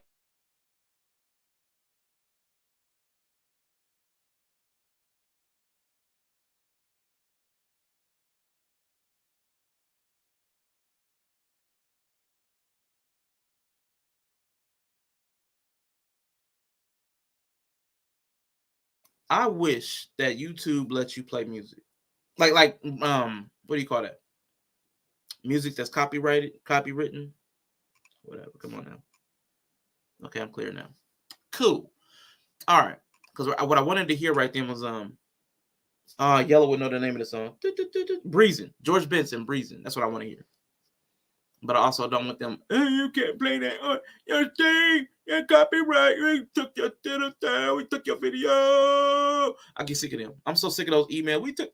I lost the video. It was for the Patreon, so they either saw it or they didn't. I lost the video because of porn or sexuality. Now let me tell you, I might have did a body roll. Probably not, because it's just me and a couple of guys. I probably did not do a body roll. I have no idea how it got removed for porn or sexuality. I showed 2 therapists talking. One was a guy fully clothed, talking about having a fulfilling life. The other videos was a TikTok therapist. And I made fun of her a little bit because she's an idiot. That's all that happened during that stream. And they removed it for porn or sexuality. So it's under appeal. It's been appealing for a week. It's so crazy. So crazy. Anyway. Okay, I was finally able to post. Just convert to PDF file when reading. I'm so sick of their restraints that they do on YouTube. And I heard they're cracking down harder because of some weirdo YouTuber that did some dumb stuff. So I guess they're cracking down. A lot of people are losing monetization for dumb stuff. It's crazy. I'm not sure why YouTube is becoming so restrictive, but roses are red, but they die. That's true. If quantum cries, it will rain on you. Okay, all right. Bars, bring your own bars. So since we only had that one submission, and I did get that one from InYah, so thank you, InYah, for allowing me to read that. Again, that's why I really enjoyed that poem. It stood out to me as soon as I heard it because it immediately reminded me of my grandmother. Definitely big time feels on that one. We had the one by Nikki Giovanni. We had one by the other lady whose name I can't remember. Thank you to the person who submitted the Richard Feynman. We are going to move over to If by Rudyard Kipling. I love this one. Another one. He's the guy that wrote Jungle Book, which is, a lot of us have that Disney cartoon Jungle Book that we like. Mowgli, all that good stuff. But this guy wrote the original book. YouTube is insane with the copyright stuff. I play music in my videos and it's extremely random. YouTube loves Charlie Wilson but blocks Roger Troutman. That's weird. It's so weird. I've heard people have lost their videos because somebody had background stuff. Like there was a TV on in another room and it played something. And it's so crazy. I guess that would be considered a hex to Rashawn. Listen, I just chose the word. I don't know the right word, Quantum. You could educate me. What is the right word? You said a ritual. That was a lot of syllables. I'm lazyable. So I was looking for something shorter. So I reached for hex because it's short. Rolls off the tongue very quickly. I don't know what a hex means. I have no connotation for hex. Hex, spell, ritual, all of those in my head, because I have no idea, they're all the same to me. But if you have a better word, I'll gladly use it. And I know you're making fun of me a little bit. I'm not tripping. You're welcome. Feels like they ain't on what they should be on. They worried about the wrong thing. Touch them on. Yes, they are.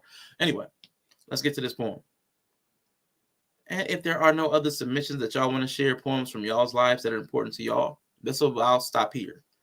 This will be the last one.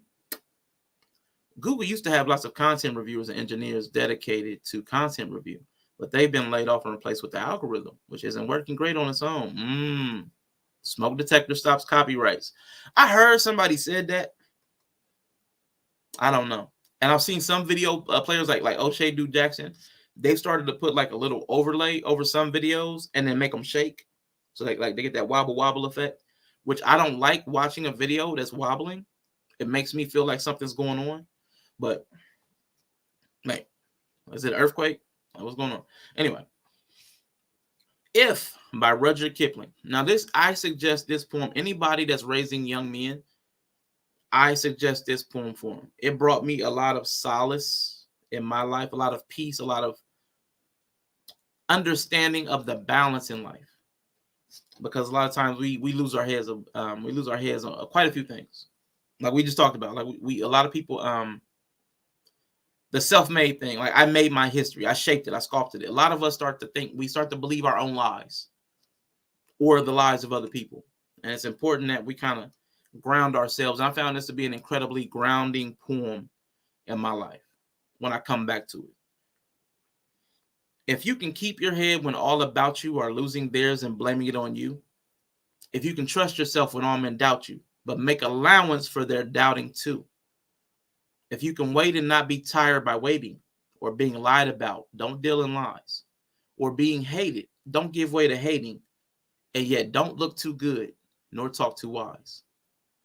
If you can dream and not make dreams your master, if you can think and not make thoughts your aim, if you can meet with triumph and disaster and treat those two imposters just the same, if you can bear to hear the truth you've spoken, twisted by knaves to make a trap for fools, or watch the things you gave your life to broken and stoop and build them up with worn out tools. If you can make one heap of all your winnings and risk it in one turn of pitch and toss and lose and start again at your beginnings and never breathe a word about your loss.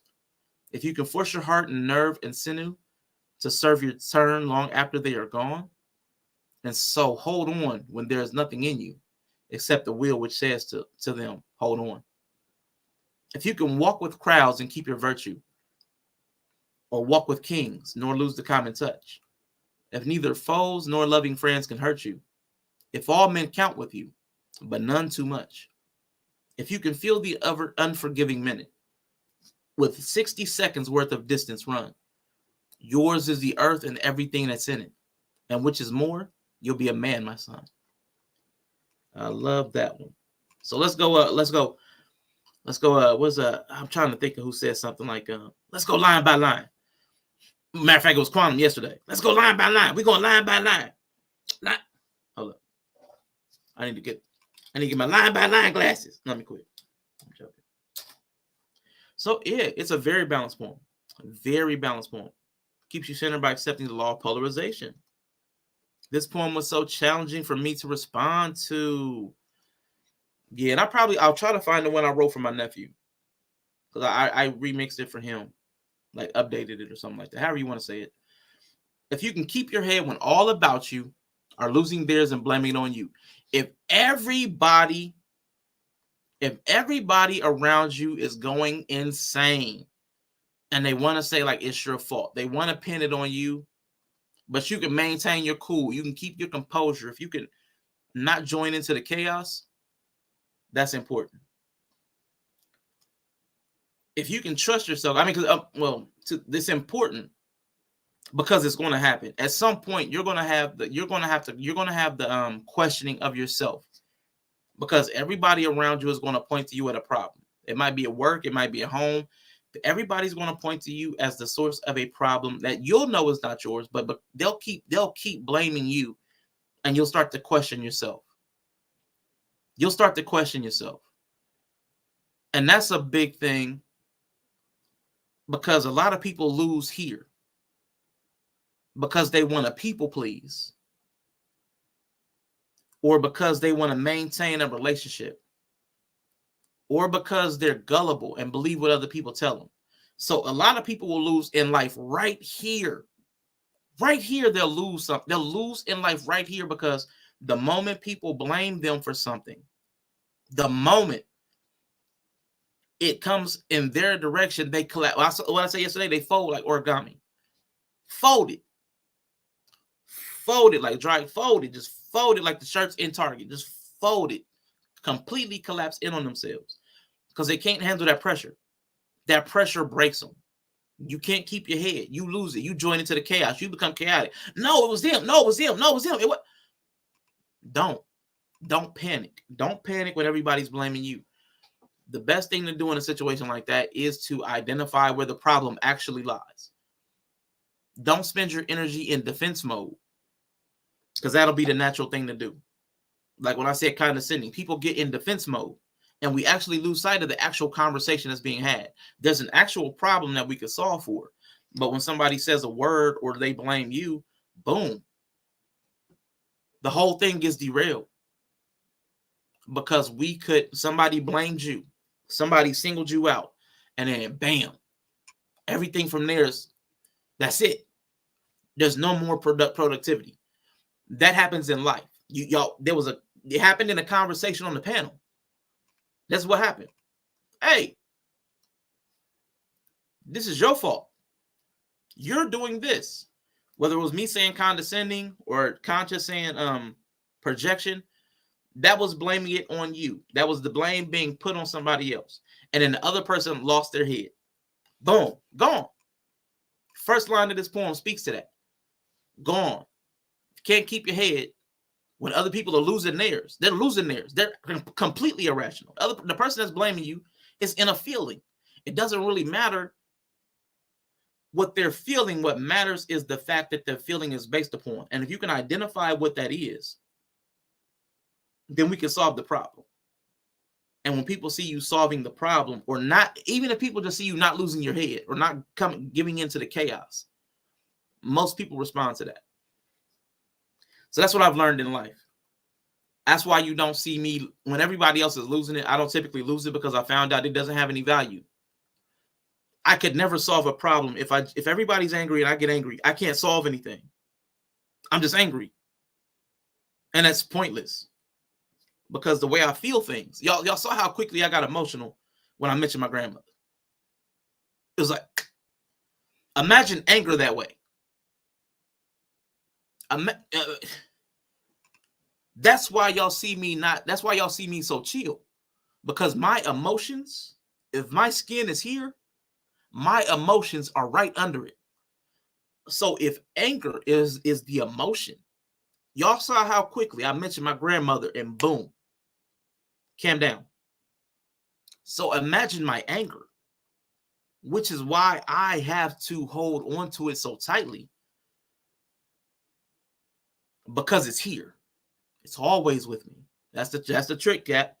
I'm always angry. I'm always emotional. It's always right here, right beneath the surface. So I had to learn tools like this to keep my head, because people are going to blame me. And my first reaction is to want to get defensive. And then my second reaction is to want to kind of do what I did last night. Oh, well, let me read you the way you're trying to read me.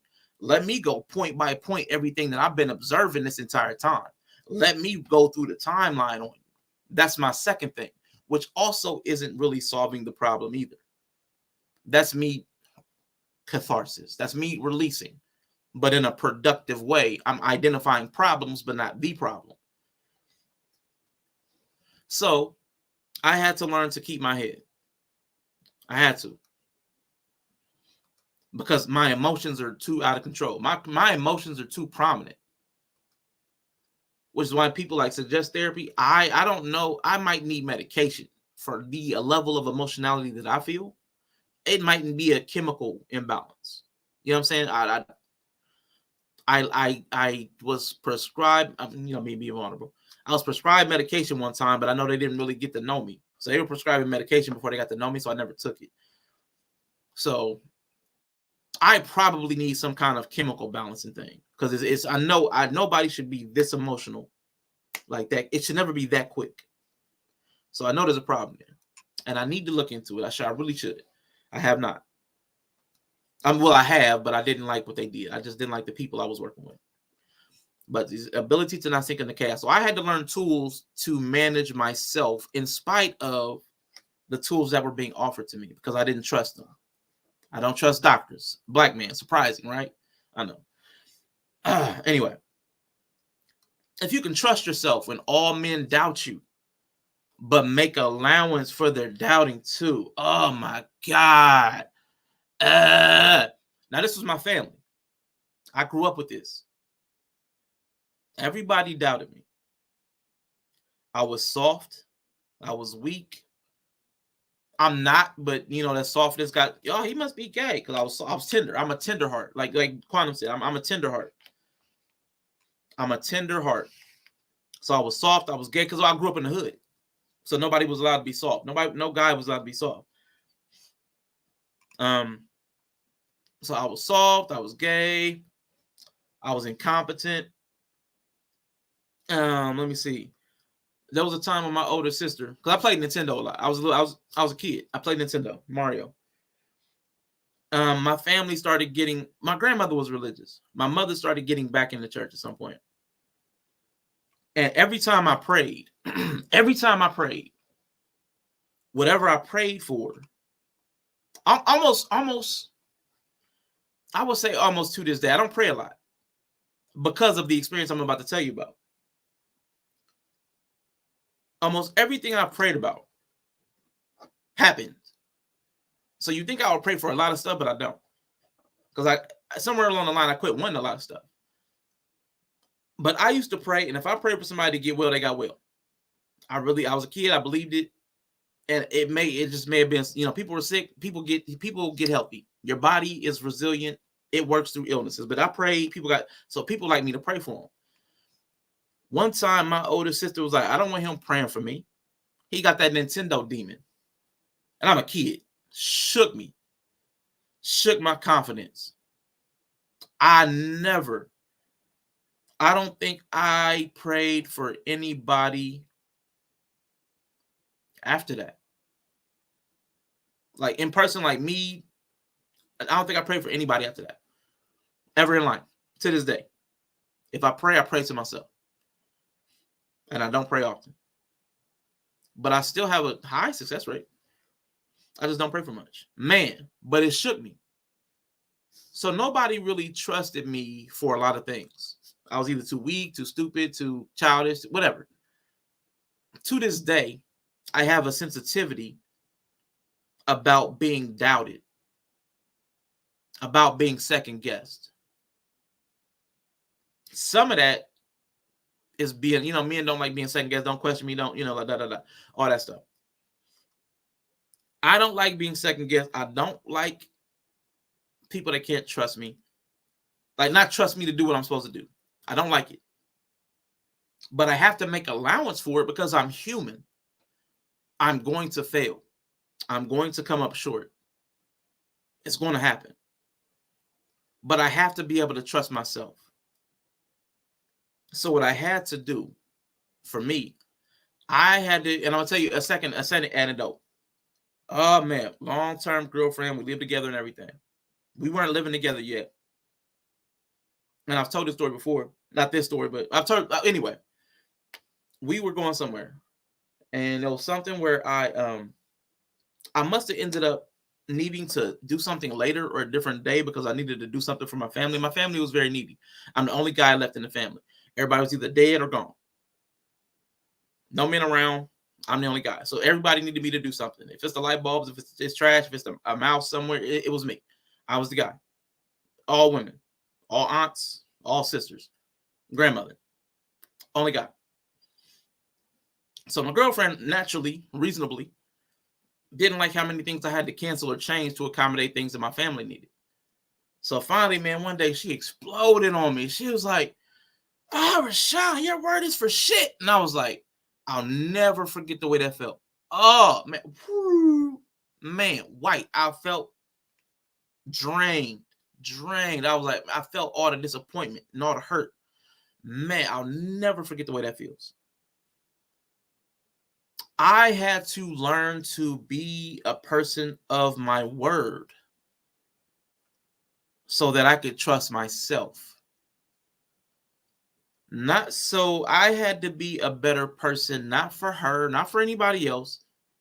I needed what I said to be what I did so that I could trust me, even when nobody else did.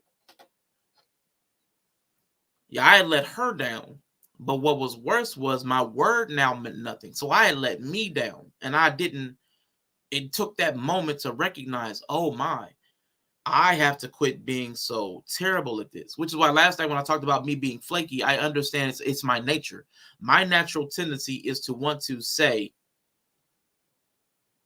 yes, I want to show up for you. I want to be here. I want this to work. That's my intention. Like I said with Mr. Best, I want to do this work, but then the actual work comes along and I no longer want to do it, or I have something I'm more entertained by or interested in. Then I flake out. That's my tendency. That's my nature. So every time I run into that situation, and I'm going to run into it the rest of my life because that's my nature, I have to do as much as I can. I have to focus on this principle by trusting myself and making sure I back up my word as much as possible. I do not have a 100% success rate. I would guarantee I've gone from somewhere to from 40% to plus 85%. I guarantee my word is about as rock solid as most people get in their lifetime. But certain people just will get less of that percentage. I'm not even gonna lie. Some people I'm always 100%. If I say it, I'm gonna do it. Most people I'm just gonna say no to. I learned boundaries. A book called Boundaries, great book. I learned to say no to most stuff. I don't feel a way about saying no to a lot of stuff anymore now. If I say yes, I intend to do it. But if I start to feel differently, I'll also communicate that now.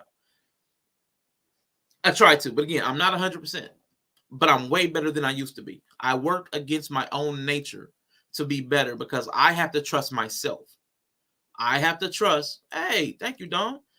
And good to see you. Good to see you. Definitely send it. Godless Sewing is a Nintendo demon. I had to absorb it. I mean, because it's somebody I love. It was somebody I love, care for deeply, still love and admire and respect her. So I had to do different. But I had to make allowance because I've messed up so many times. Make allowance for the doubting. I've messed up. I've failed. I've fallen short. I have to make room for people to doubt me. I cannot be, what, you don't trust me? I can't do that every time somebody's like, I don't know about Rashawn. I can't get pissed. I can't get pissy. That would be unfair, knowing my history, knowing my tendency. You have to do it as much as the work possible so that you're trustworthy to yourself. You live up to your word to yourself. But then know that because you failed somebody or you're going to fail somebody, you have to leave room for the doubt. Let them have their doubt. But you have to trust yourself in that moment. I know who I am, and I know what I'm capable of. I'll get it done. I don't know. I understand. I would have a hard time trusting somebody with this too. It's really important to you. I'll give you as much assurance as I can, and if you still don't want to take that on, that's fine. I'll move on. That you don't trust me, it can't be any kind of it can't be a hard feeling on me because I understand this is something that's important to you that you don't want to entrust me with. No hard feelings. I leave room for you to have that doubt. And we got to move on. Can't take it personal. That is growth in knowledge of self. You know how much you want to give others. Ain't nothing wrong with that. Yeah. You've got to make those calls for yourself, because this is your life. At the end of the night, especially if you're single, at the end of the night, nobody's there but you. No, if you're sick, if you're single, and you don't have a hovering mother, nobody's coming to fix you soup if you're sick. You're going to have to go to the store and get your own 7-Up and crackers and orange juice. You're going to have to get your own Theraflu. Maybe you have a good friend. Maybe, but friends are shriveling up. Friends are drying up. Those kind of connections and relationships are drying up in society, in the United States. The numbers are dropping. So you have to be able to live with the decisions you make, because nobody else is going to live with them. Nobody else has to live those down. Nobody else has the consequences. Nobody else gets the blowback. The only benefit is when you do something that pays off, nobody else gets that reward either. But then that can also be emptying too, because I've got this great reward, man, look, and I've got nobody to share it with.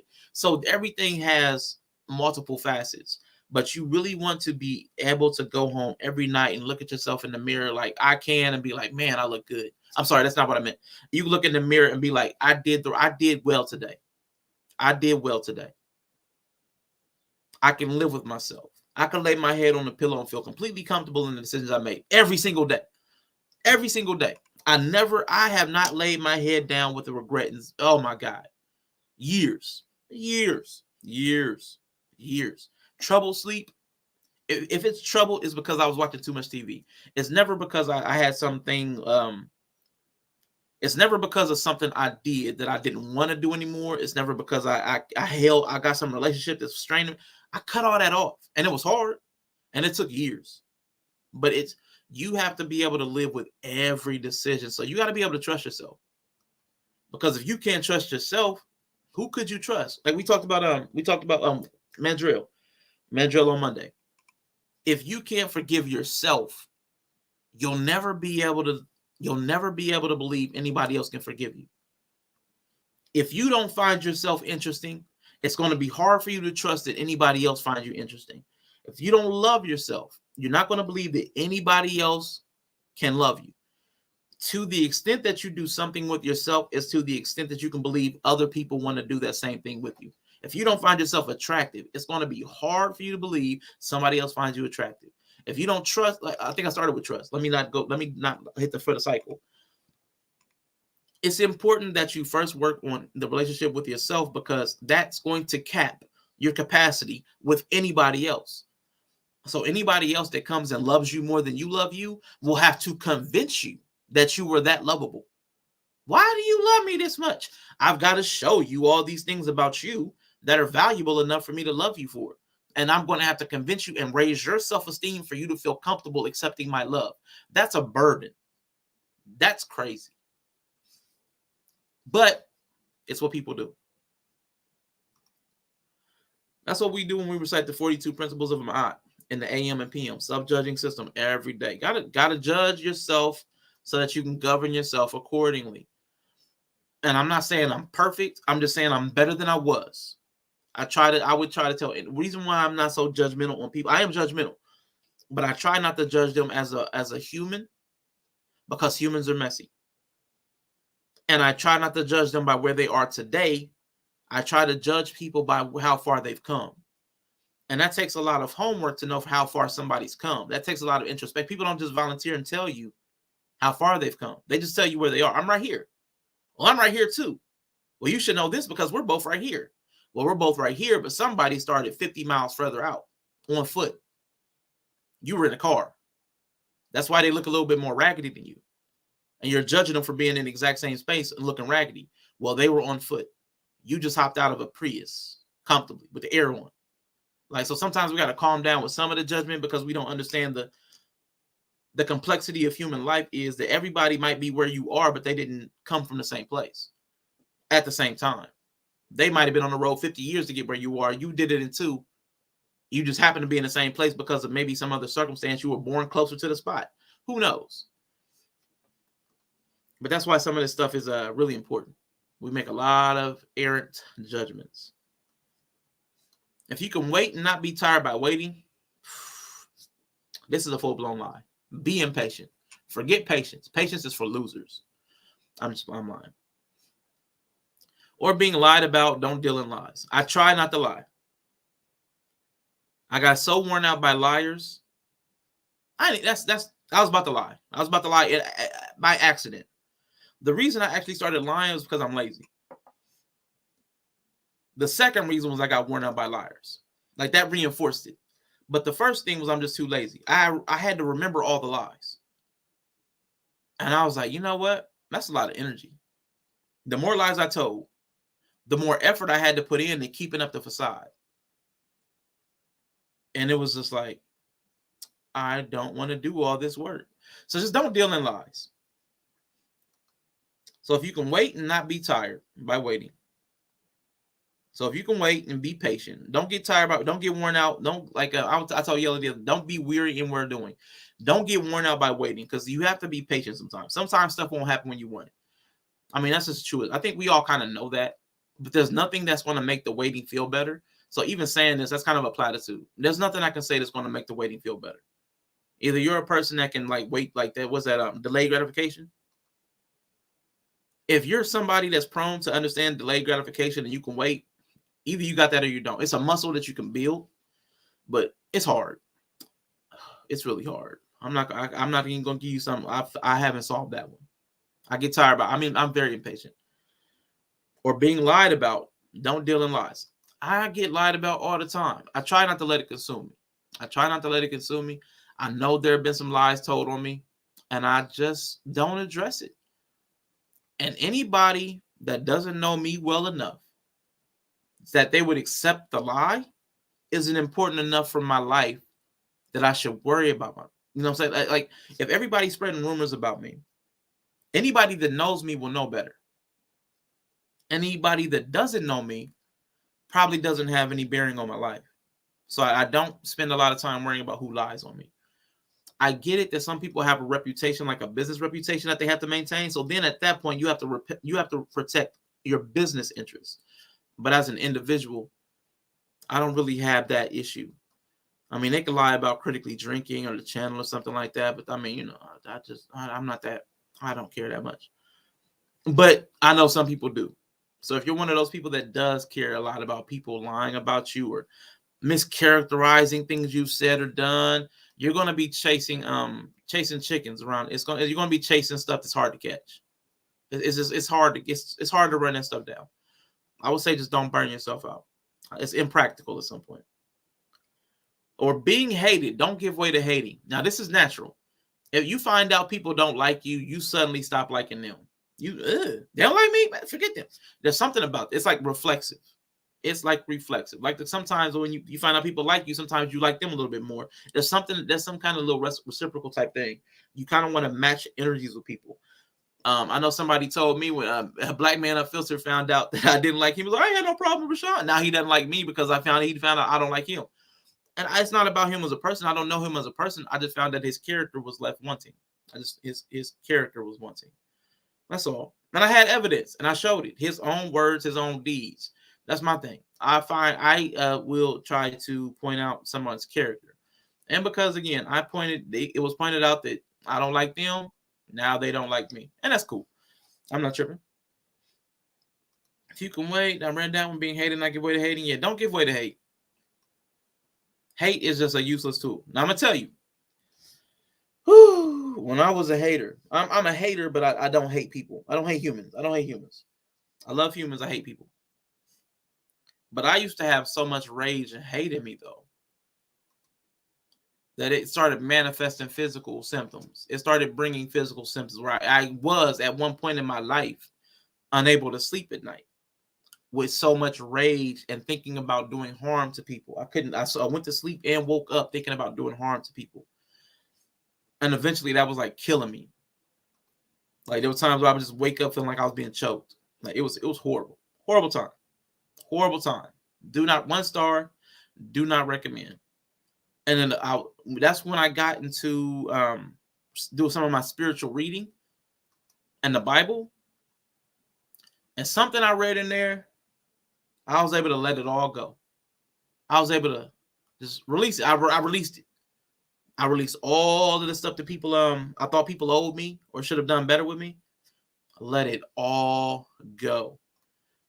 And I was able to start sleeping at night. It was weird. It was the weirdest thing. Yeah, a lot of uncertainty. Yeah, there are actions to take, even in waiting. Absolutely. You preparation. You can prepare while you're waiting. I used to have a saying, I want what I want, when I want it, and how I want it. I got humble real fast. Facts. Matching energies. Stability and response. It's like a return to sender ritual. Now, this one is like a 48 laws of power. 48 laws of power says something like this. Don't shine brighter than the master. There's something in 48 laws of power that speaks to this. Yet don't look too wise. Don't look too good, nor talk too wise. You don't want to outshine everybody. If you get on a new job, they'll kind of try to temper your work because you'll be coming in there gung-ho trying to work through. I'm gonna work through lunch, and they're like, nah, young buck, nah. We all take our lunch here. You're not about to raise the rate of productivity for everybody because you're ready to shine and look good. Nah. You don't want to look too good nor talk too wise. Another thing is also on the other end of this, you're also setting an expectation, not just for everybody around you, for everybody else to feel like they're going to feel pressure to live up to. Like when I talked about condescension, this is like the energy of condescension, not you saying something condescending. This is you living condescendingly. Like you're going to set yourself up above people by being better than. And it's unintentional. You're just trying to live at your maximum capacity. But that automatically sets you in opposition to anybody that is not at that level, that can't be at that level, that is deprived from that level, or who fail from that level. It's automatically going to put stuff in their heads about the difference between you and them. Anybody that's come into money and their friends have not, they feel that difference. Anybody that moved into a better neighborhood and then you want your friends to visit you and then you visit them back in the old hood, like you've probably had an easier time going to visit them. Everybody wants you to visit them, but nobody wants to come out to where you live. Oh, that's another city. We've all probably experienced that at this point in our lives, some version of this. Now, as far as the nor talking too wise, sounding too smart is going to do the exact same thing. It's setting yourself apart. One, some people just aren't even going to understand you. The second, they're going to think you're trying to one-up them. You're trying to big-time them. I'm smarter than you. People automatically feel that energy. I don't even know why. I've had that accusation in my family, in my friends. I read some stuff, and I like some of the words because I find them to be more precise and accurate. So I use some words simply because I find them more accurate than trying to explain what that word means. But that's what we end up doing. We end up saying a phrase that I found a word for, and it ended up making you look academic. In my opinion, hate is not a useless tool, but it's a highly unsustainable tool. Not much fuel burns cleaner than hate. Ooh, it ain't clean, boy. It burns as clean as beautiful, clean coal. Hate burns as clean as beautiful, clean coal. Shout out to Trump. But we can only burn it for so long before we get burned too. Hi, Barz here. Chris Classic in the building. He's got his big production 10 coming up this month. So go check it out. C3 Wrestling over on Take It Home Podcast. Man, check it out, man. Buy some tickets. I don't make it out there to Indiana, Illinois area. So, man, buy some tickets and donate them. You got some family out there, some friends out there, Illinois, Indiana, in that region, near Chicago, top of Indiana, middle of Indiana, Indianapolis, send them some tickets. Tell them to go have a good night of wrestling. When you shine bright, people become haters. When you know it, all motherfuckers hate you, for sure. Is it condescending when you're condescending? Bars come early. Is it condescending when you're condescending? I hear you. Just bars for me, not trying to have that discussion. I feel you. I like it. Man, oof. It's dim your light for the ones who don't want to be great. So play their game around them. And that's, you just have to understand that there's a cost. You really don't have to suppress yourself. You really don't have to police how you talk. What you really need to understand is there will be people who will react away because of how you talk and how you act. If you do better, if you talk better, if you live better, they're going to feel away. Like everybody's talking about down with capitalism. If everybody was a millionaire, nobody would be talking about down with capitalism.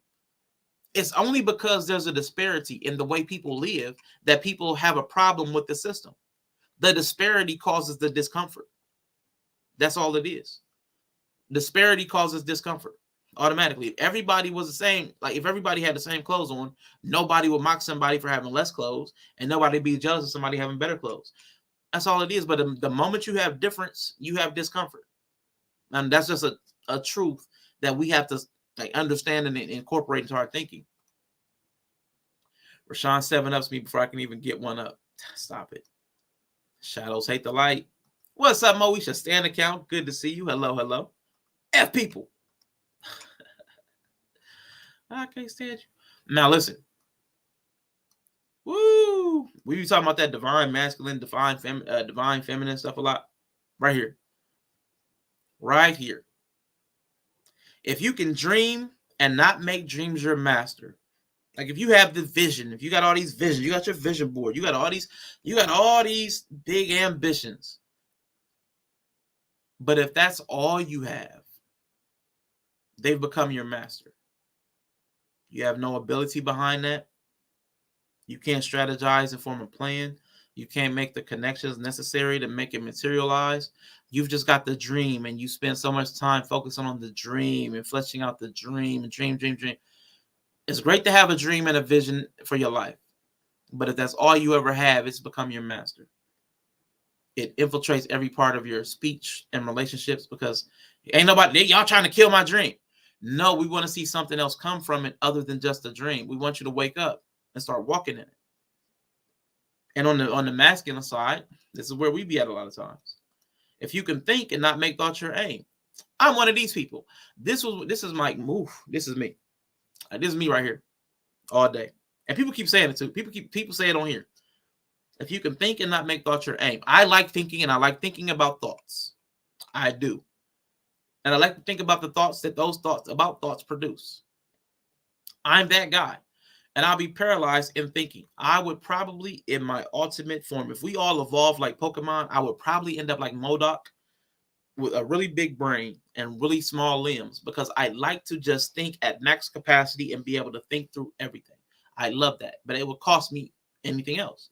So you should not get so lost in thought that you never take action. The same way a dreamer shouldn't be so in a dream that they never take action. I'll get so lost, bogged down in detail. Paralysis analysis is a term you say. Paralysis analysis. You'll get so lost trying to think through all the different permutations. What can go wrong? What can go right? Who might that?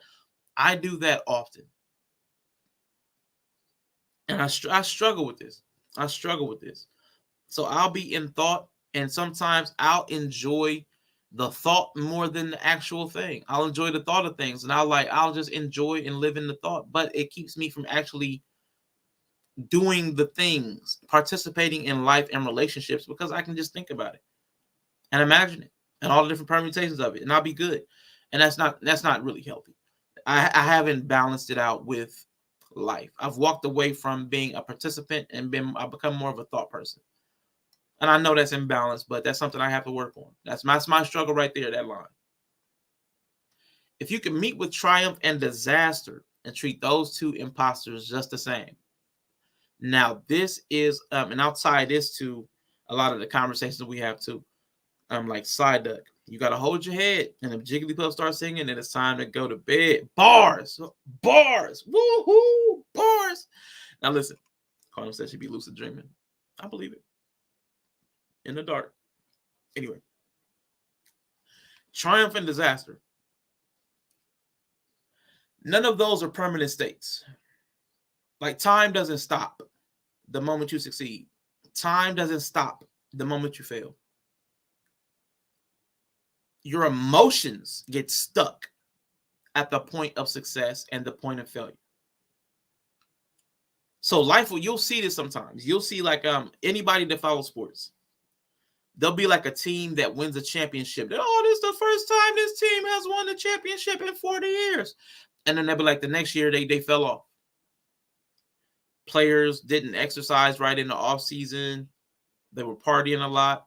Don't even make the playoffs the next season because you lived in your success, and time keeps moving. So while time keeps moving, life is happening. Other people are progressing and moving. So you can't live in that success forever. You get a moment to enjoy your successes because it's a moment. It's an imposter. Success, you can't stay in success. You have to keep succeeding. You can't just live there. And people that rest on their laurels, like I was high school valedictorian and college quarterback, and I was a prom king. But then all of a sudden, they're 35 and they're still talking about what they did back at Polk High. That time they threw for 4 touchdowns in high school in that game against whatever. It doesn't mean anything at 35. Your success stayed there. Your rest of your life has progressed absent that success, and you're trying to live in it. It's an illusion. Success is something for you in that moment, but it doesn't stay with you all of your life. Most successes don't. The trophies again sit on a shelf. They collect dust. They fade. People forget your name. And same thing with disaster. Disaster may make us feel, oh, I lost all my money. I'm a jump. You don't have to. Because if you got the money once, you can probably get it again. It may be hard. It may be even harder because now you have the stigma of having lost all your money. Possibly. But it's not permanent. Time keeps moving. Life keeps moving. Relationships keep growing and moving. Stuff evolves. But sometimes we get so emotionally dead set on the success or the disaster that we can't move past it. The disaster becomes a point of trauma. And that triumph becomes also, it's like an opposite of trauma.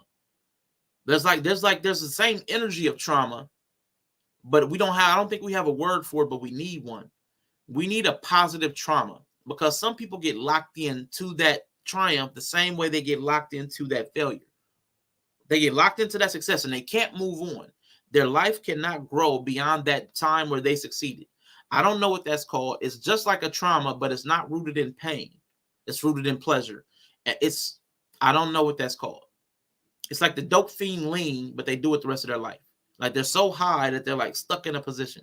And it's like the rest of their life, they're stuck there. And everybody's looking at them like, why are they posing like that?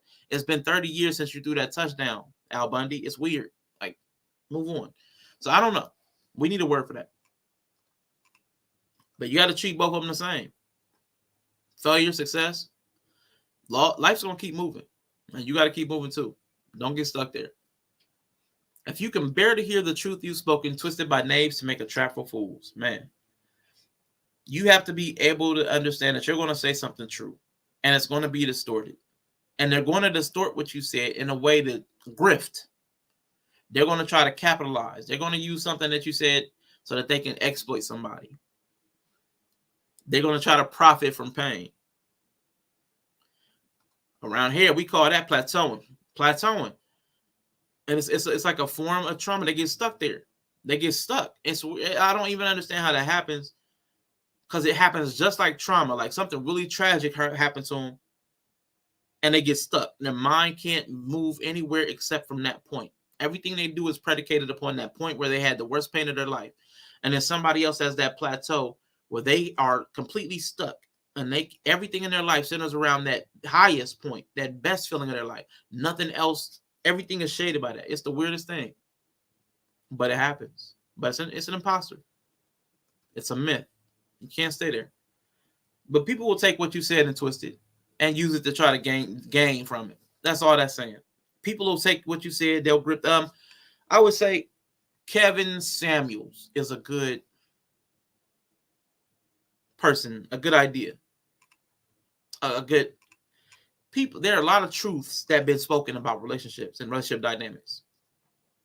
Then somebody will come and package it and sell it to you in a way that people will buy it. They were talking in my Discord and they were like, wasn't he just an image consultant? But he was selling relationship information because he was able to package it. He was able to take truths that have been spoken, twist it, and make a trap for people. They're paying an image consultant who image consulting. I mean, But that's what people do. That's the grift. Just Pearly Things is another one. She's taking truths that other people speak. She takes the questions and stuff word for word, twists them, and makes a trap. Gets people to keep coming up on the panel, get people to send in all kinds of money. That's grifting. That's the con. That's con man. That's confidence man. They take a truth, distort it, project confidence, and you buy what they're selling. That's one of the oldest tricks in the book. Or watch the things you give your life to broken and stoop and build them up with worn out tools. Yeah, you can see this probably in communities better.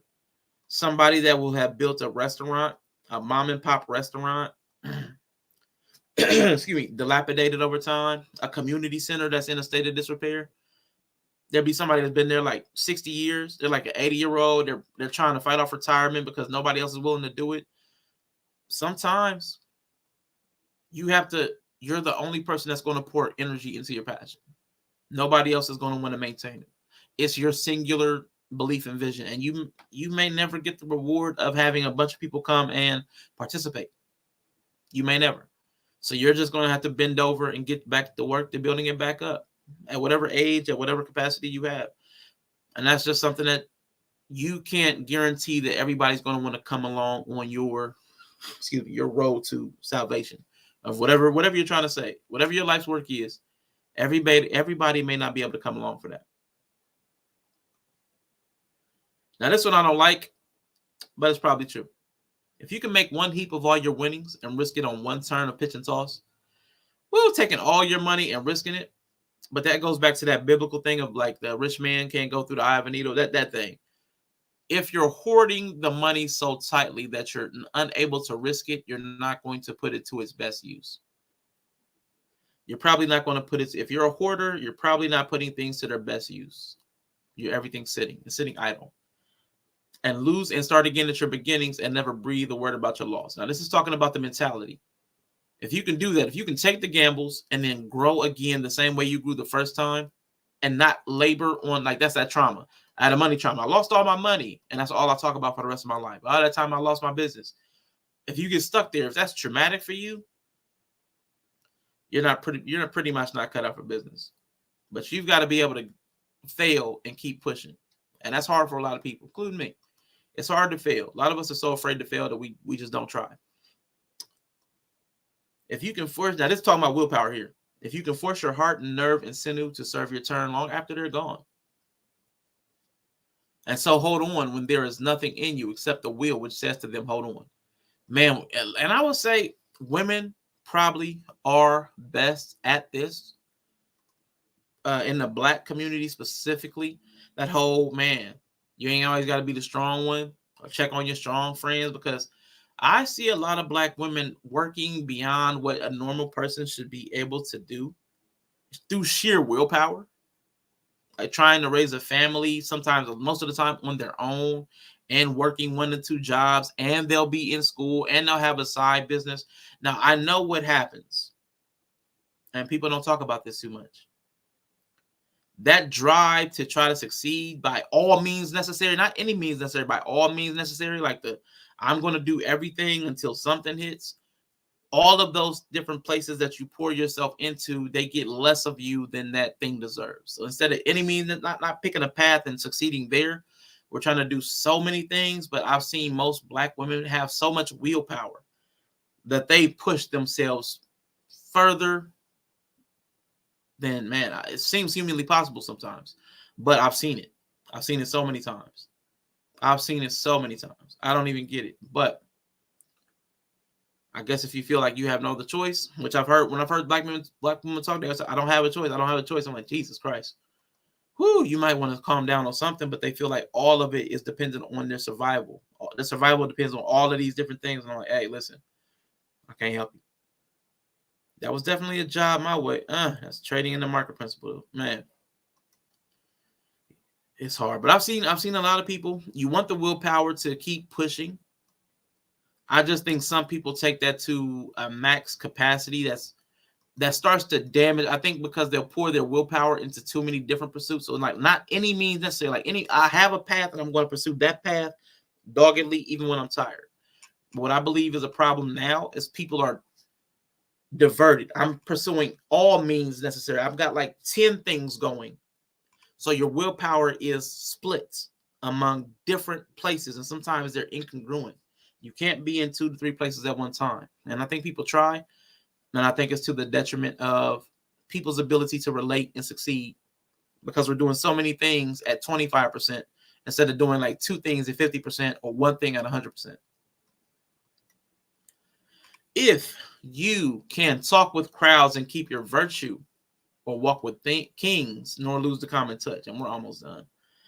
If you can talk with crowds and keep your virtue. Now, this is a problem with like we see this on YouTube. We see this on YouTube. You see this in your life. Anybody that gets popping, anybody typically that gets that, it starts at the 1,000 subs. I'm not sure. As soon as people get monetized, sometimes people start changing. Sometimes when people's money starts changing, you'll see them start changing. Sometimes it's when they get like a brand deal, or they start getting calls from people outside of every area of life. You've probably seen this. When somebody gets big time, they get popping, money start to roll in, or attention, people start changing. Attention is a hell of a drug. Attention is a hell of a drug. I don't even have a big platform, but I'm going to tell you, attention is hard to resist. Attention is hard to resist. Attention is hard to not want to monopolize on. It's hard to not want to dive into some of the areas where you feel attention coming from, because it's an energy. There's an energy from attention.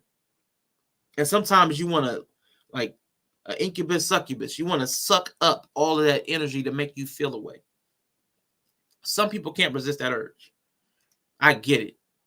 So it's hard to sometimes keep your virtue, because sometimes that drug will feel so good that you'll start to do things that you wouldn't otherwise do to keep that energy, to get that hit. I want to feel that attention again. So you'll do things you don't want to do, maybe not ought to do. You'll do people will do all kinds of crazy stuff for attention.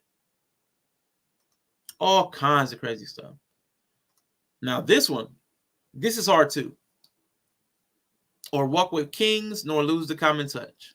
We don't really have kings nowadays, but think of celebrities, rich people.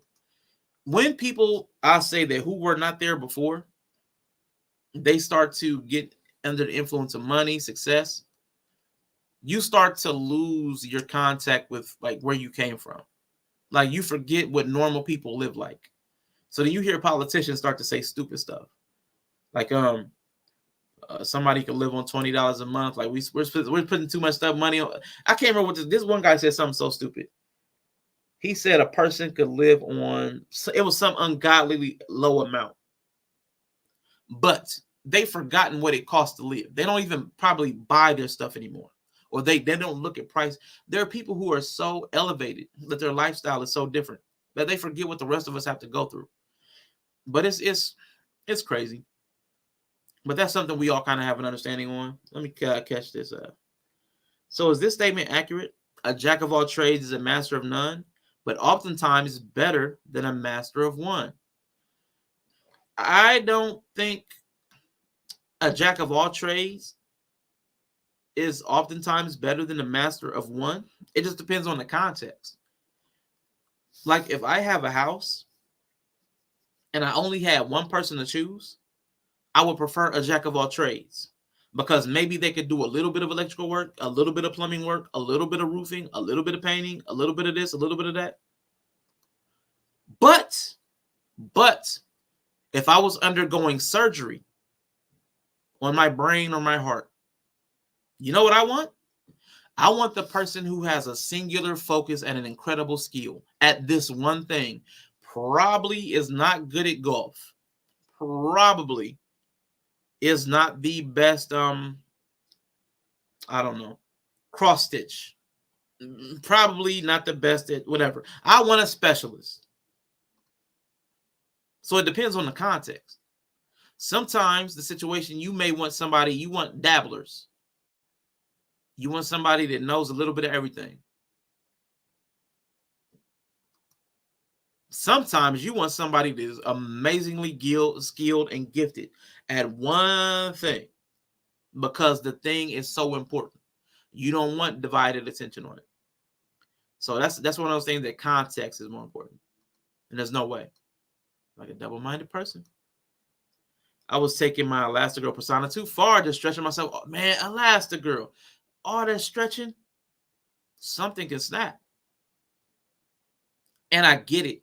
I get that sometimes it feels like our survival. You have to. But I think that everything is suffering from people being spread too thin. And I'm not saying that there's an easy solution, because you do need money, and money has become tighter because of this inflation, this economics. People are being squeezed.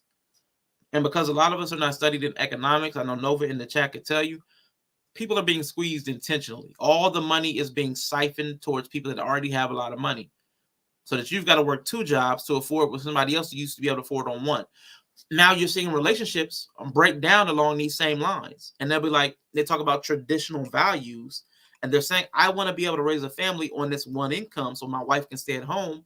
But now it takes 2, possibly 3 incomes to be able to afford the same house and car and setup that the former people used to be able to afford. That factory job used to be able to afford you that.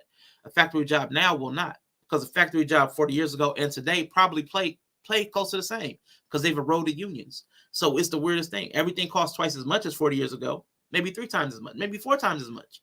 But pay has been stagnant for 40 to 50 years in a large degree. And I know Nova could provide a chart. I'm trying to quit being an octopus, just doing too much for sure. I get you. I believe you can do it, Libra. That's why celebrities love the rush they feel, especially on stage. Can you imagine all those eyes on you? No. And if I ever actually thought about people looking at screens and phone, I probably wouldn't even do this if I actually thought about a person sitting there looking at a screen, looking at me. If I actually thought about that, if I could see y'all looking at me, it would be off. I'd be done. I'd be gone. And y'all gave me a pep talk about a couple weeks ago. I'm getting better at not overwhelming myself. It takes 2 to make a thing go right. Yep, facts. So to wrap this up, where we at? Now this one. Oh, this is tough. Because we get trained. We get indoctrinated on this one. If neither foes nor loving friends can hurt you, if all men count with you, but none too much. Now, this one is hard, because you'll grow up with people talking family over everything. Blood is thicker than water. Blood. Oh, stick with your friends. Friends, your friends. Friends, da. Listen. Do not let anybody count with you too much. There's this principle in and I got pushback on this one too. But it's really the only way to live. It's hard. It's hard to accept what I'm about to say, but I can kind of give you proof of it. Even if it's your children. I said this when Yella was livid. When I said this. Even your children, you have to have a level of detachment. Friends, foes, children, mothers, you have to have a level of detachment, because attachment is great. It's great to have attachment, but if you don't have like a ripcord where you can feel detached as well, like attachment and detachment need to like both be there, yin and yang, like space and togetherness. You need to go away to come apart. Like you need to go away to come together, like yin and yangs. Attachment, detachment. If you're all attachment, the moment anything happens, if that person pulls away emotionally, if they're distant, if something changes, if you lose them, you break, because all you had was attachment. You're done. Donezo. Because you were fully attached. If you don't have any detachment, if you have no you without them, if there's no separateness, if you don't have that second component of separateness, there's a me that exists without you in every relationship, at some point, you're going to get broken. Because children leave the home, or even before they leave the home, they become jerks. There's an age where kids become jerks. They're going to turn on you. I mean, not like old school, I'm going to try to stab you in the back, mom. Not that. Some of them do. But I mean, there's going to be a time where all that cuddly, I want to be up under you, kissy face, cuddles, is going to turn to, ooh, ooh, mom, you're embarrassing me. Dad, ooh, gotta stop, dad. That's going to be rejection. And if that especially if you have a trauma around rejection, if you have a trauma around rejection, you have to learn detachment. Because if you're all attachment and you have a trauma, because that's untreated, if you have a trauma around rejection or abandonment, which is going to drive you to you want to control attachment, you want to fully attach, you want everybody up under your skin, and you want to be up under everybody, you want enmeshment, you want to be so connected that you can't tell where one person stops and one person starts. All attachment, when that person pulls away and you're going to fight it, you're going to hurt them because they're going to have to pull themselves away so hard. When they finally pull away, you're going to be devastated. And it doesn't matter if it's a boyfriend, girlfriend, mother, child, whatever relationship it is. Anything that you attach to so fully that you cannot let it go at some point. And what was that poem? I have to love you enough to let you go. And if you really love me, you'll come back. Like that, it's something along those lines. Whatever it is that you love or want to attach to, you have to care about it enough to be willing to let it go and see if it returns to you. And if it returns to you willingly, that's a mutual relationship. But if they don't, if you had to hold them there, that's prison. That's jail. Give me a sec.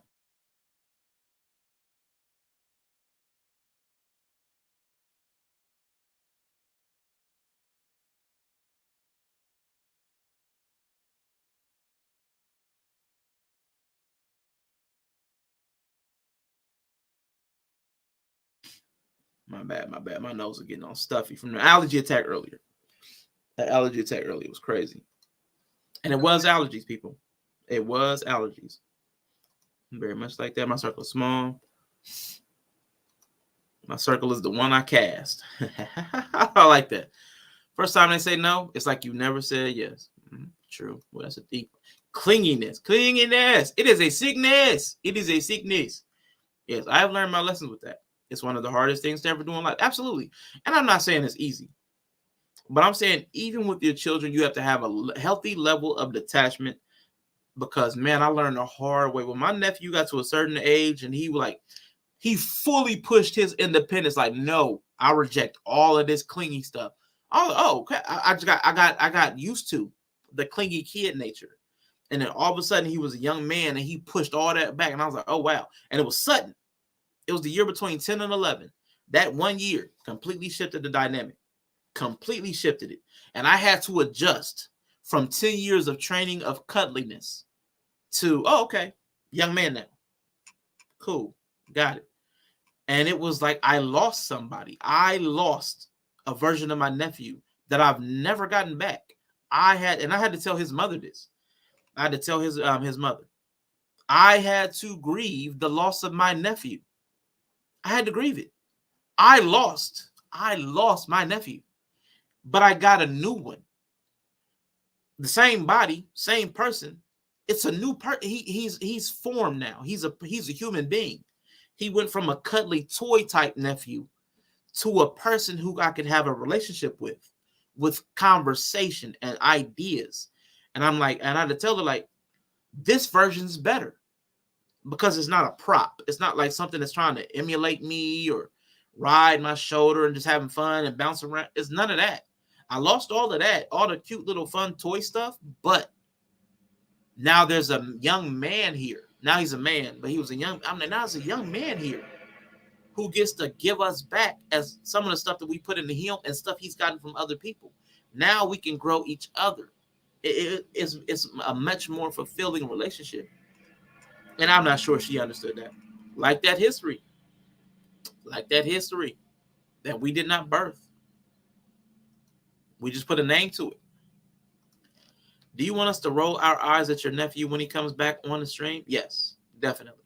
Always. Throw tomatoes when he comes on. Is it different between boys and girls, though? I still yearn for my mom. So do you think girl children tend to be more clingy? I don't think anybody, based on gender, I don't think gender makes people more clingy. I think relationship styles, like, I think there's attachment styles from like people being abandoned or neglected, or people in and out of your life, or maybe prison or drugs or deployments or whatever. I think people in and out of your life sets up some level of neediness because of unavailability. Maybe even if somebody was present, maybe there was emotional unavailability for somebody that was there every day. So I think boys and girls both have needs. They may be expressed and look different, because there are clingy men, there are clingy women, and I have no way to say who's more clingy. Only thing I can say for sure, society is more accepting of clingy women than they are clingy men. Clingy men are repulsive to everybody. We're trying, but clingy men are like that. It's like, ew, too drippy. So I get it. We're trying to think of sappy, clingy, soft. We got all kinds of terms for those kind of men. Women, we wouldn't shame a woman for clingy. We just say she's clingy or needy. She's emotionally needy. We wouldn't have the same repulsion unless you're just averse to clinginess. But I don't think we have the same harshness towards clingy girls. So if there are clingy guys, they have to suppress it. Because I am partially a clingy guy. I'm like I said, bimodal. I'm bimodal. I have a puppy. I have a puppy tendency. I have a real puppy tendency. I want to be playful and cuddly and close and touchy. But then I'm also going to need a space time. Like I'm going to turn into a cat. There's going to be a day. I don't know a day or time. I don't know how the length of time. There's going to be a day or two. It might be a week. It might be a month. I'm going to turn into a cat, and I'm going to want to go curl up somewhere high and just look down on everybody. So I have two modes.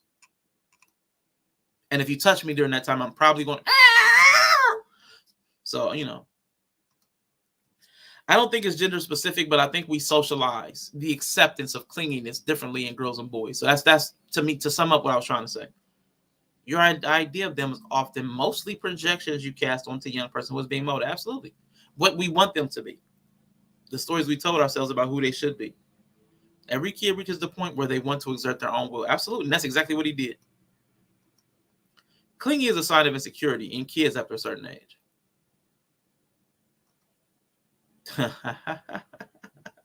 No quantum. Because it's expected that they would reach a point where they want to explore on their own terms. If they don't feel secure enough to explore, they could be insecure.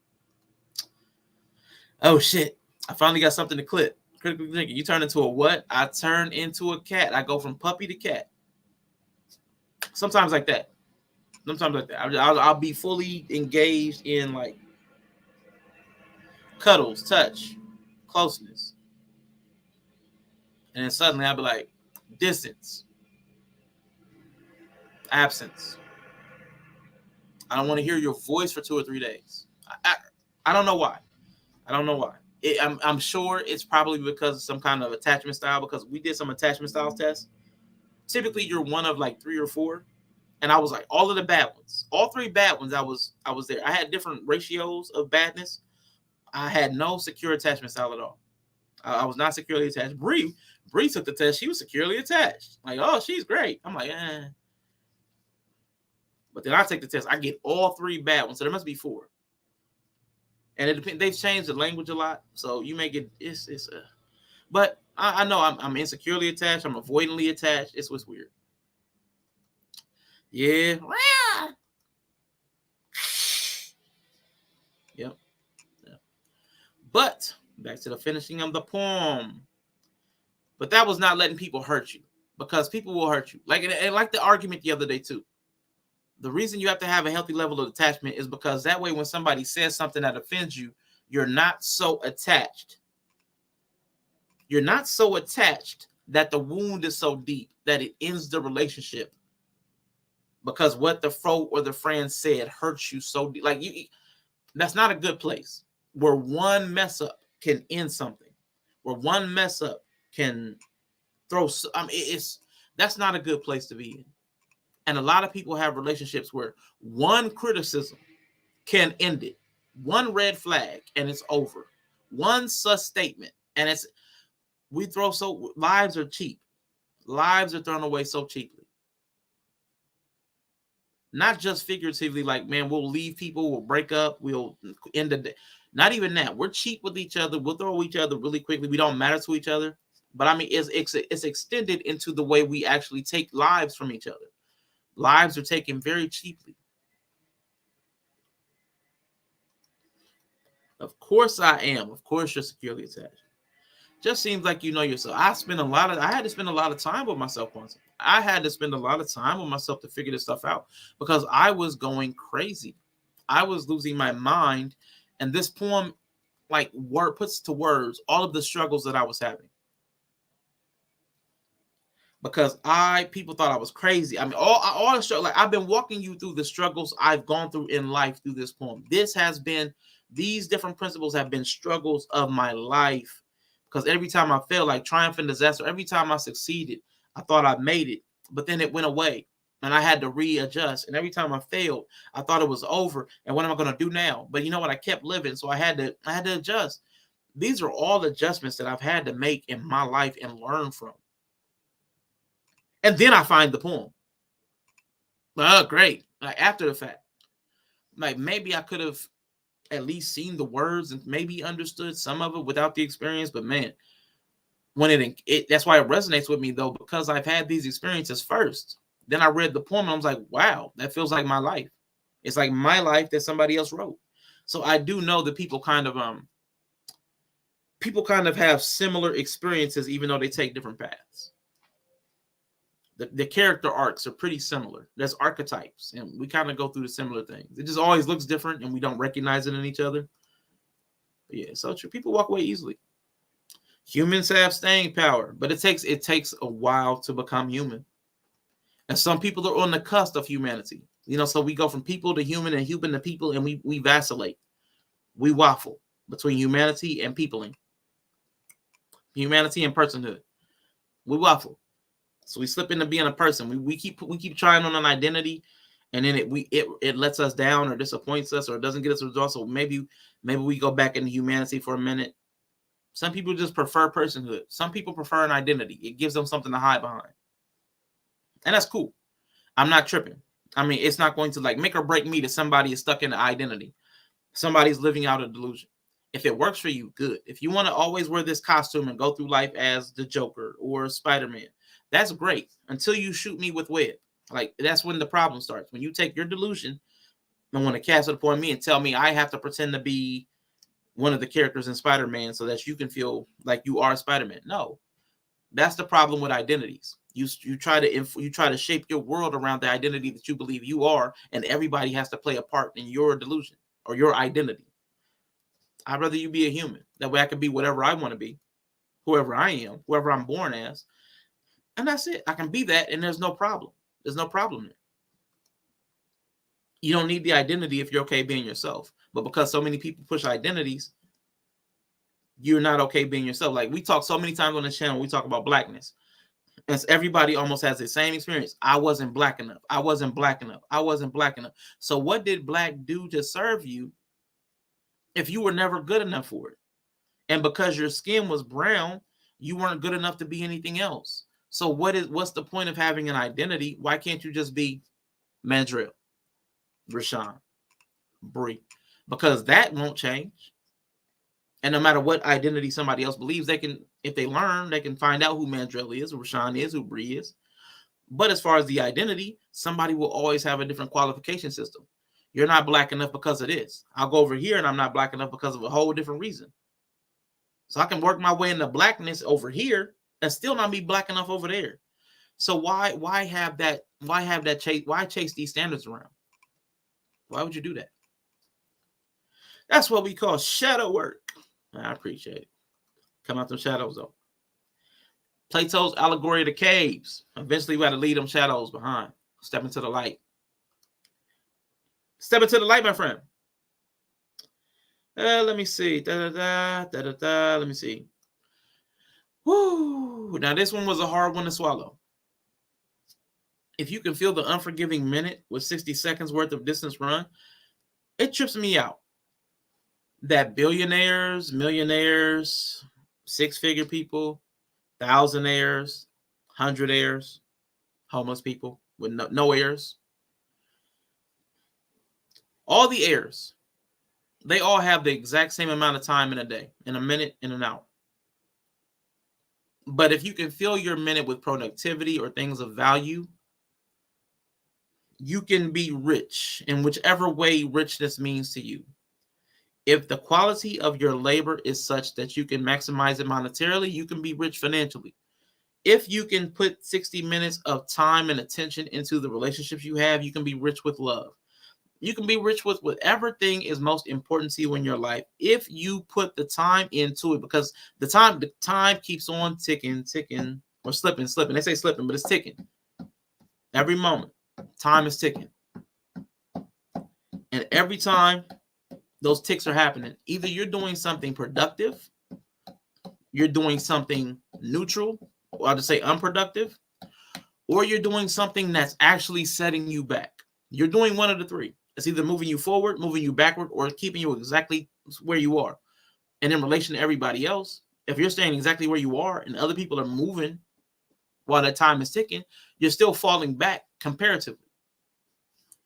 So you have to decide how much time in your time, how much of your time is going to be useful, how much of the time is going to be productive. Because the difference between me and an Elon Musk is a lot of times it's not really, it's not just, there's other factors. What people were exposed to matters. What resources people have matters. What networks you have matters. But I could be more pronounced, or I could have more of I could have done more in my life if I spent more of my 60 seconds doing productive things. But I spent a lot of my 60 seconds doing invaluable things that didn't matter, consumed time that I'll never get back doing things that I can't use, I can't produce, I can't show anybody. It's just fruitless. So you have to consider how you're going to spend each minute of your day, each minute of your life. Where's the value lie? Where's the value lie? How many things have you watched for a laugh that you can't remember? You wanted to feel good in them. And there's nothing wrong with feeling good right now. Don't get me wrong. There's value to taking care of your feelings in the moment. But you have to juxtapose that. You have to compare that against the things that you want in the future too. So the now self and the future self, you need to choose this minute what you want to take care of, the now self or the one you're going to be dealing with in the future, because that decision is going to create that history that we talked about earlier. Yours is the earth and everything that's in it, and which is more, you'll be a man, my son. Now, the earth won't really be yours. What they're saying is if you learn these principles, practice and live by these principles, there'll be very few doors that remain closed to you, because you'll have the emotional and mental capacity, the wherewithal, the stamina, the resilience to cope with all the things where people fall off. Like, this has been a long list of things that people fall off. This is the fall off list, the get lost list, the take me out list, the to tap out list. Like I said, somebody loses their head. Everybody's blaming them. They can't handle it. So they quit. They quit because everybody's blaming. I don't want to be blamed for this. It ain't my fault. They quit trying at this point. Then people don't trust you. So you spend your time trying to win approval. I need you to trust me. You can trust me. You spend time trying to win approval instead of doing your work. You fall off because they're never going to trust you. Trust is a choice. They're never going to trust you. They've chosen not to trust you. If you can wait and not be tired, some people fall off because they're impatient. They can't wait. They can't persist. They fall off. Or somebody lies and then they chase trying to prove themselves. Now they were lying about me. They were lying about me. You go on a tour to try to prove that you're not a liar. Or people hate you. And then you got, again, trying to win approval. That'll derail you too. All of this stuff. This is all about a derailment. This is all the things that'll take you off the path of life to progress for yourself. Looking too good and talking too wise. It'll set you apart from people. They'll hate you. It'll cut off contacts.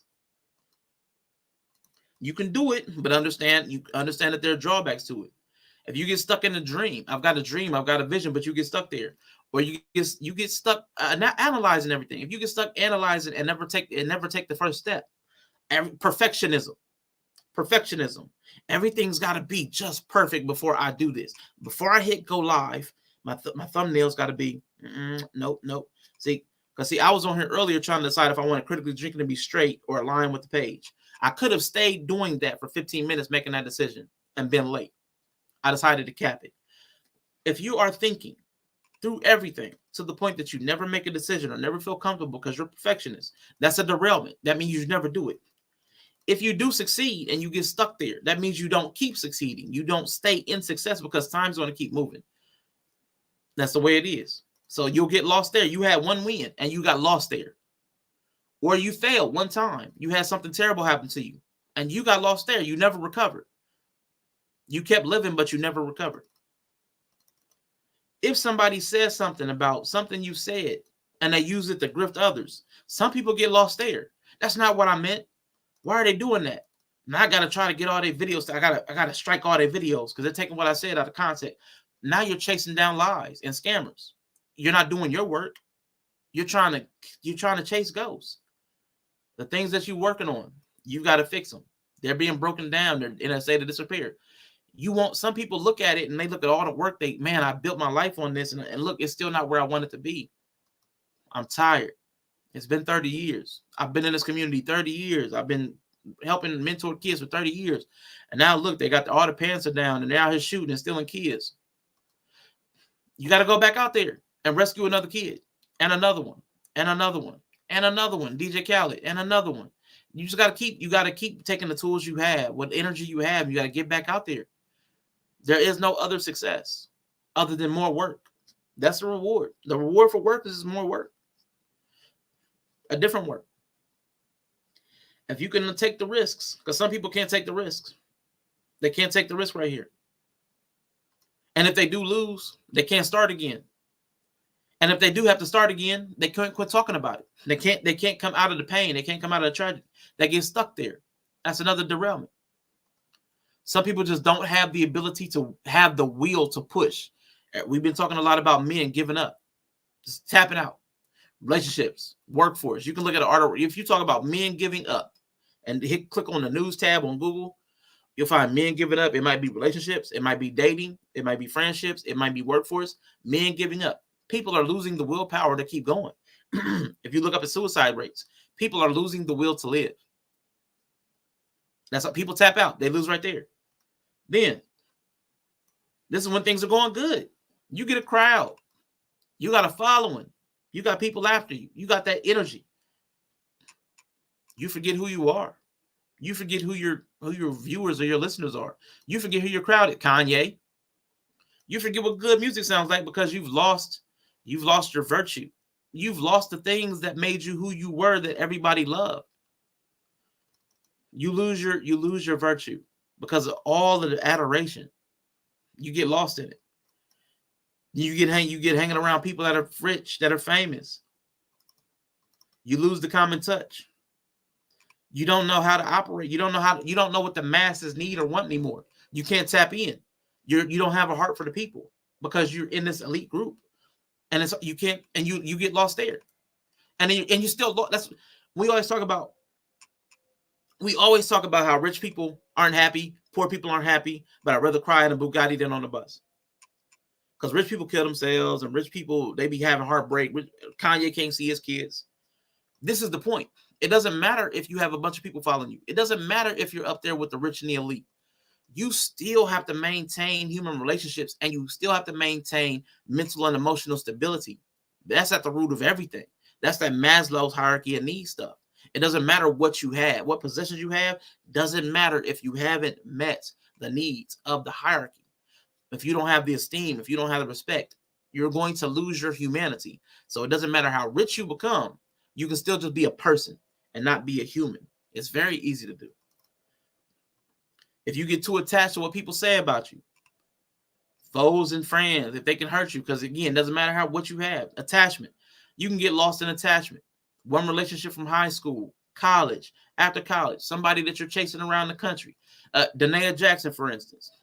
You can get one attachment that you just have to make work. It can ruin the rest of your life.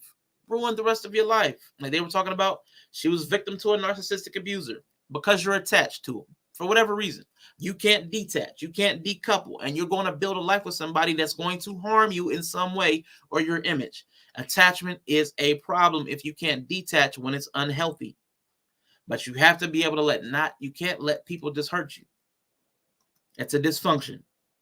And it will break you. It will ruin, it will cap your capacity. And then again, if you're just wasteful with your time. Mr. He said this thing, and I'm like, God damn it, he's talking to me. He's like, 85ers, 10%, and then I guess the 5%. 85ers are the normal people. 85ers is the everyday, regular people. Then there's 10% of people who have the knowledge, but they don't do anything. So there are people that'll have a knowledge, but like me, I won't get out into the community. And like before, I wasn't hitting the live button. There was nothing, anything I was doing with my knowledge and wisdom that everybody likes to credit me with, it was going nowhere. I mean, my nephew got it, but it went nowhere else. It was like a one-to-one transfer of any information. So I was spending my 60 seconds only impacting one people when I could go live and impact 10, 100. It multiplies the capacity of that minute.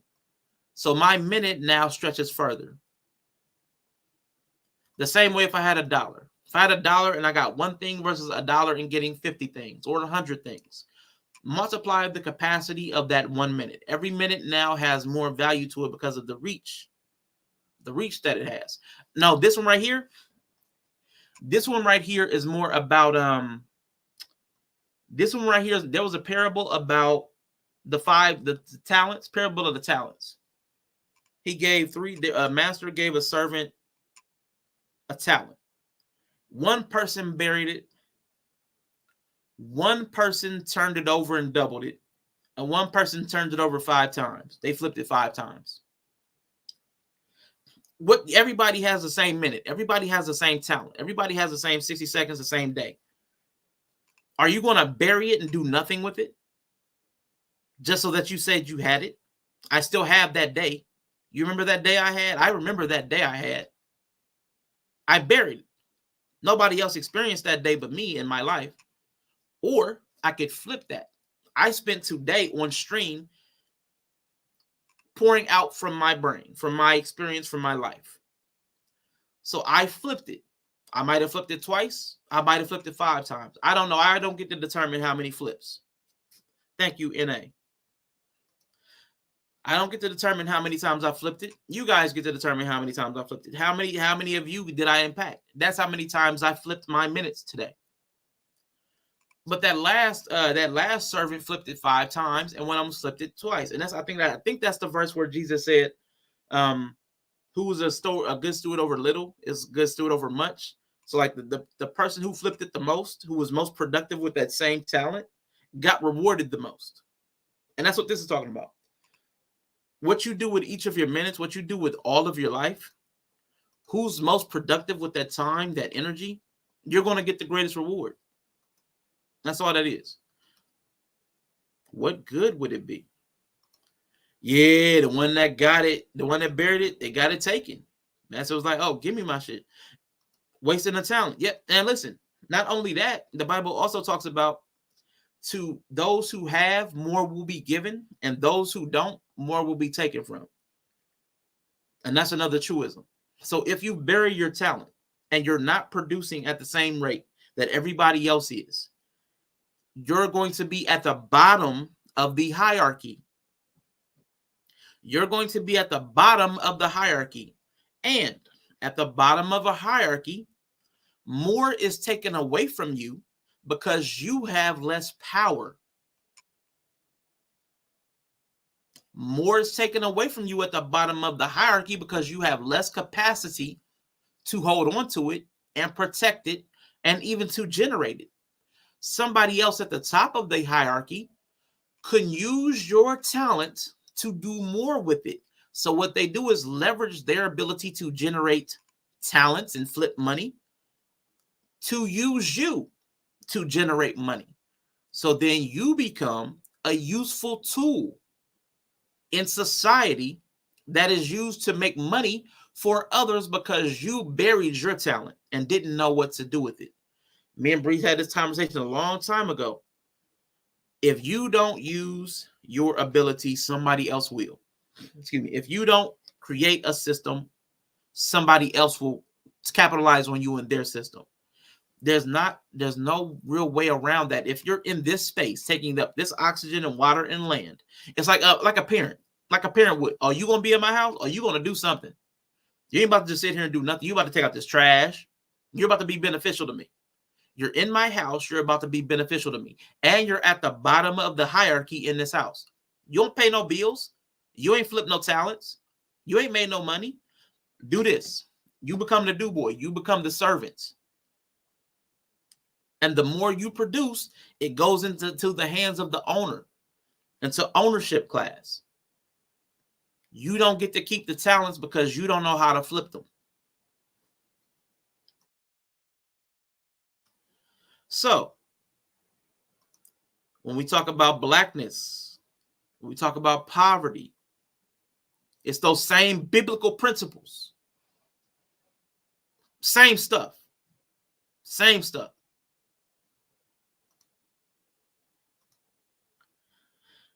The beauty in that story is the master was testing them to make them rulers in the new kingdom. Because if I can't trust you with a little bit, I can't trust you with a lot of bit. I can't. Even on a practical level, if I can't trust you to show up on time to the shows that we're having, I can't trust you for more than that. You get to determine and cap what your capacity is by the way you behave, which is why when my ex was like, your word is for shit, I was like, oh my God, I've capped my capacity with you by being a poor steward of my word with you. I did not flip my word over and make it more valuable. I buried my word. I made it worthless. That's on me. Oh, G Patrice in the building. Boom. Good to see you. Good to see you. Hope everything is well. Stewardship. Well said. But that is the end of, we've been on here 3 hours talking about poetry, breaking this stuff down. I really appreciate y'all. I appreciate the person that contributed a poem. I appreciate InYah for allowing me to share hers. But I think that's a good time to go ahead and wrap up. Been up here 3 hours. Not one of y'all Negroes, we grows, D grows, she grows came up here. He grows. None of y'all. Anyway, I appreciate y'all though. I appreciate you, Dury. Appreciate you. Getting ready to head up out. Let me see. Today is June 1st, Thursday. My intention. This is my intention. Because I am trying to do some different things. So during the month of June when I'm coming here, I probably will not be doing the long form video presentation with a lot of different videos and stuff like that. I'm going to try to be doing something where I bring a question to the table and we work through it. And maybe you work up to a solution or like start with a question and maybe we bring up more questions. I want to do more of the critical thinking as opposed to trying to like present critical thought. Like where we'll work through it together. I want to do something more like that. Like today, instead of bringing up questions, I brought poetry. Like let's bring up something that we can think about together, work through together, instead of me presenting my thoughts. You know, so I want more collaboration. So I want to try to foster an environment where, and I appreciate the chat. Chat's been lit the entire time. So thank you. I want to make sure I keep you guys engaged, and it's not just me yapping. Even if it's me up here, I want to get your conversation from the chat. Yeah, and man, I just want you to understand how impactful. Like, I love that poem. I love that poem about the hummingbird. Love it. Don't want my allergies to come back. But again, my emotions are that close to my surface. So that's why I have to worry about anger. Because all of my emotions are this close to my surface. So that's why y'all see me chill out all the time. That's why I don't get high. That's why I had to, like that poem said, not let people hurt me because the anger is there. My nose is stuffy. That's why I sound like that. My nose is stuffy. Then I really didn't take my allergy meds though. And summer is here. So yeah. Thursday, let me see. Friday, I will not be here tomorrow. Tomorrow's family day. My nephew and my mom's. Let me see. Saturday, I'm going over to my homeboy's house, but at some point I want to get on Twitch.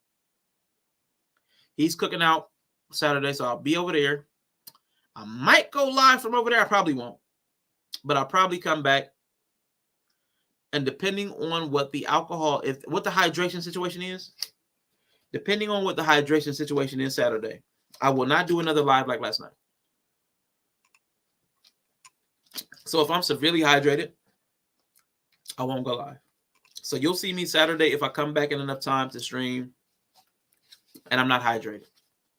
Because it could be a hydration situation, but we'll see. Sunday, I'll be doing my Patreon. And then Monday, I'll try to be back here. Because I want to come back to my Monday at 5. I want Monday at 5 back. I want Monday at 5. I don't even know why. I got attached. I got attached to Monday at 5. I detached for a while, but now I want it back. I'm so glad it inspires you. Use all my poetry anytime. Thank you so much. Yeah, it means a lot. That one just that's grandma. We called her Ganchi. Personal moment. We called her Ganchi. I guess my older sister couldn't say granny or something when she was a baby, and she started saying Ganchi. And so she ended up being Ganchi. Ganchie. That was her nickname and her name for all of us. Then her husband, because kids are kids, he was Ganchi Man. So that was Ganchi and Ganchi Man. So instead of her taking on his name, which she did, she married him. She took on his last name in paperwork and in state, but inside the family structure, he took on her name. She was Ganchi. He was Ganchi Man. So yeah, it's my family. It's okay if you're a little hydrated. I don't know. I come in a little hot when I'm hydrated. Any streams with nephew coming up? I'll have to talk to him because I planned on taking a break from streaming. I don't know how often I'll be streaming. I'll stream when I have something to say. So, like, I had something to say yesterday. Then I wanted to do this. So I'm going to stream when I want and not when I have an obligation. And I may want to stream all the time. I don't know. We'll see. I may have a week where I don't do anything. I may have a week where I do everything. Like Dury was like, man, you've been on every day. I've been on 3 times this week. I had no intention of streaming this entire week. Last week I said I was done. It's going to be a while. You may not see me till July. And I'm back. So I've developed a habit of streaming. But I want to change the way I'm streaming so that I feel more fulfilled when I do it. So that's what's going to be going on. So yeah, these things, these pieces, these thoughts, these ideas, I find that they are worth their weight in gold. No amount of money can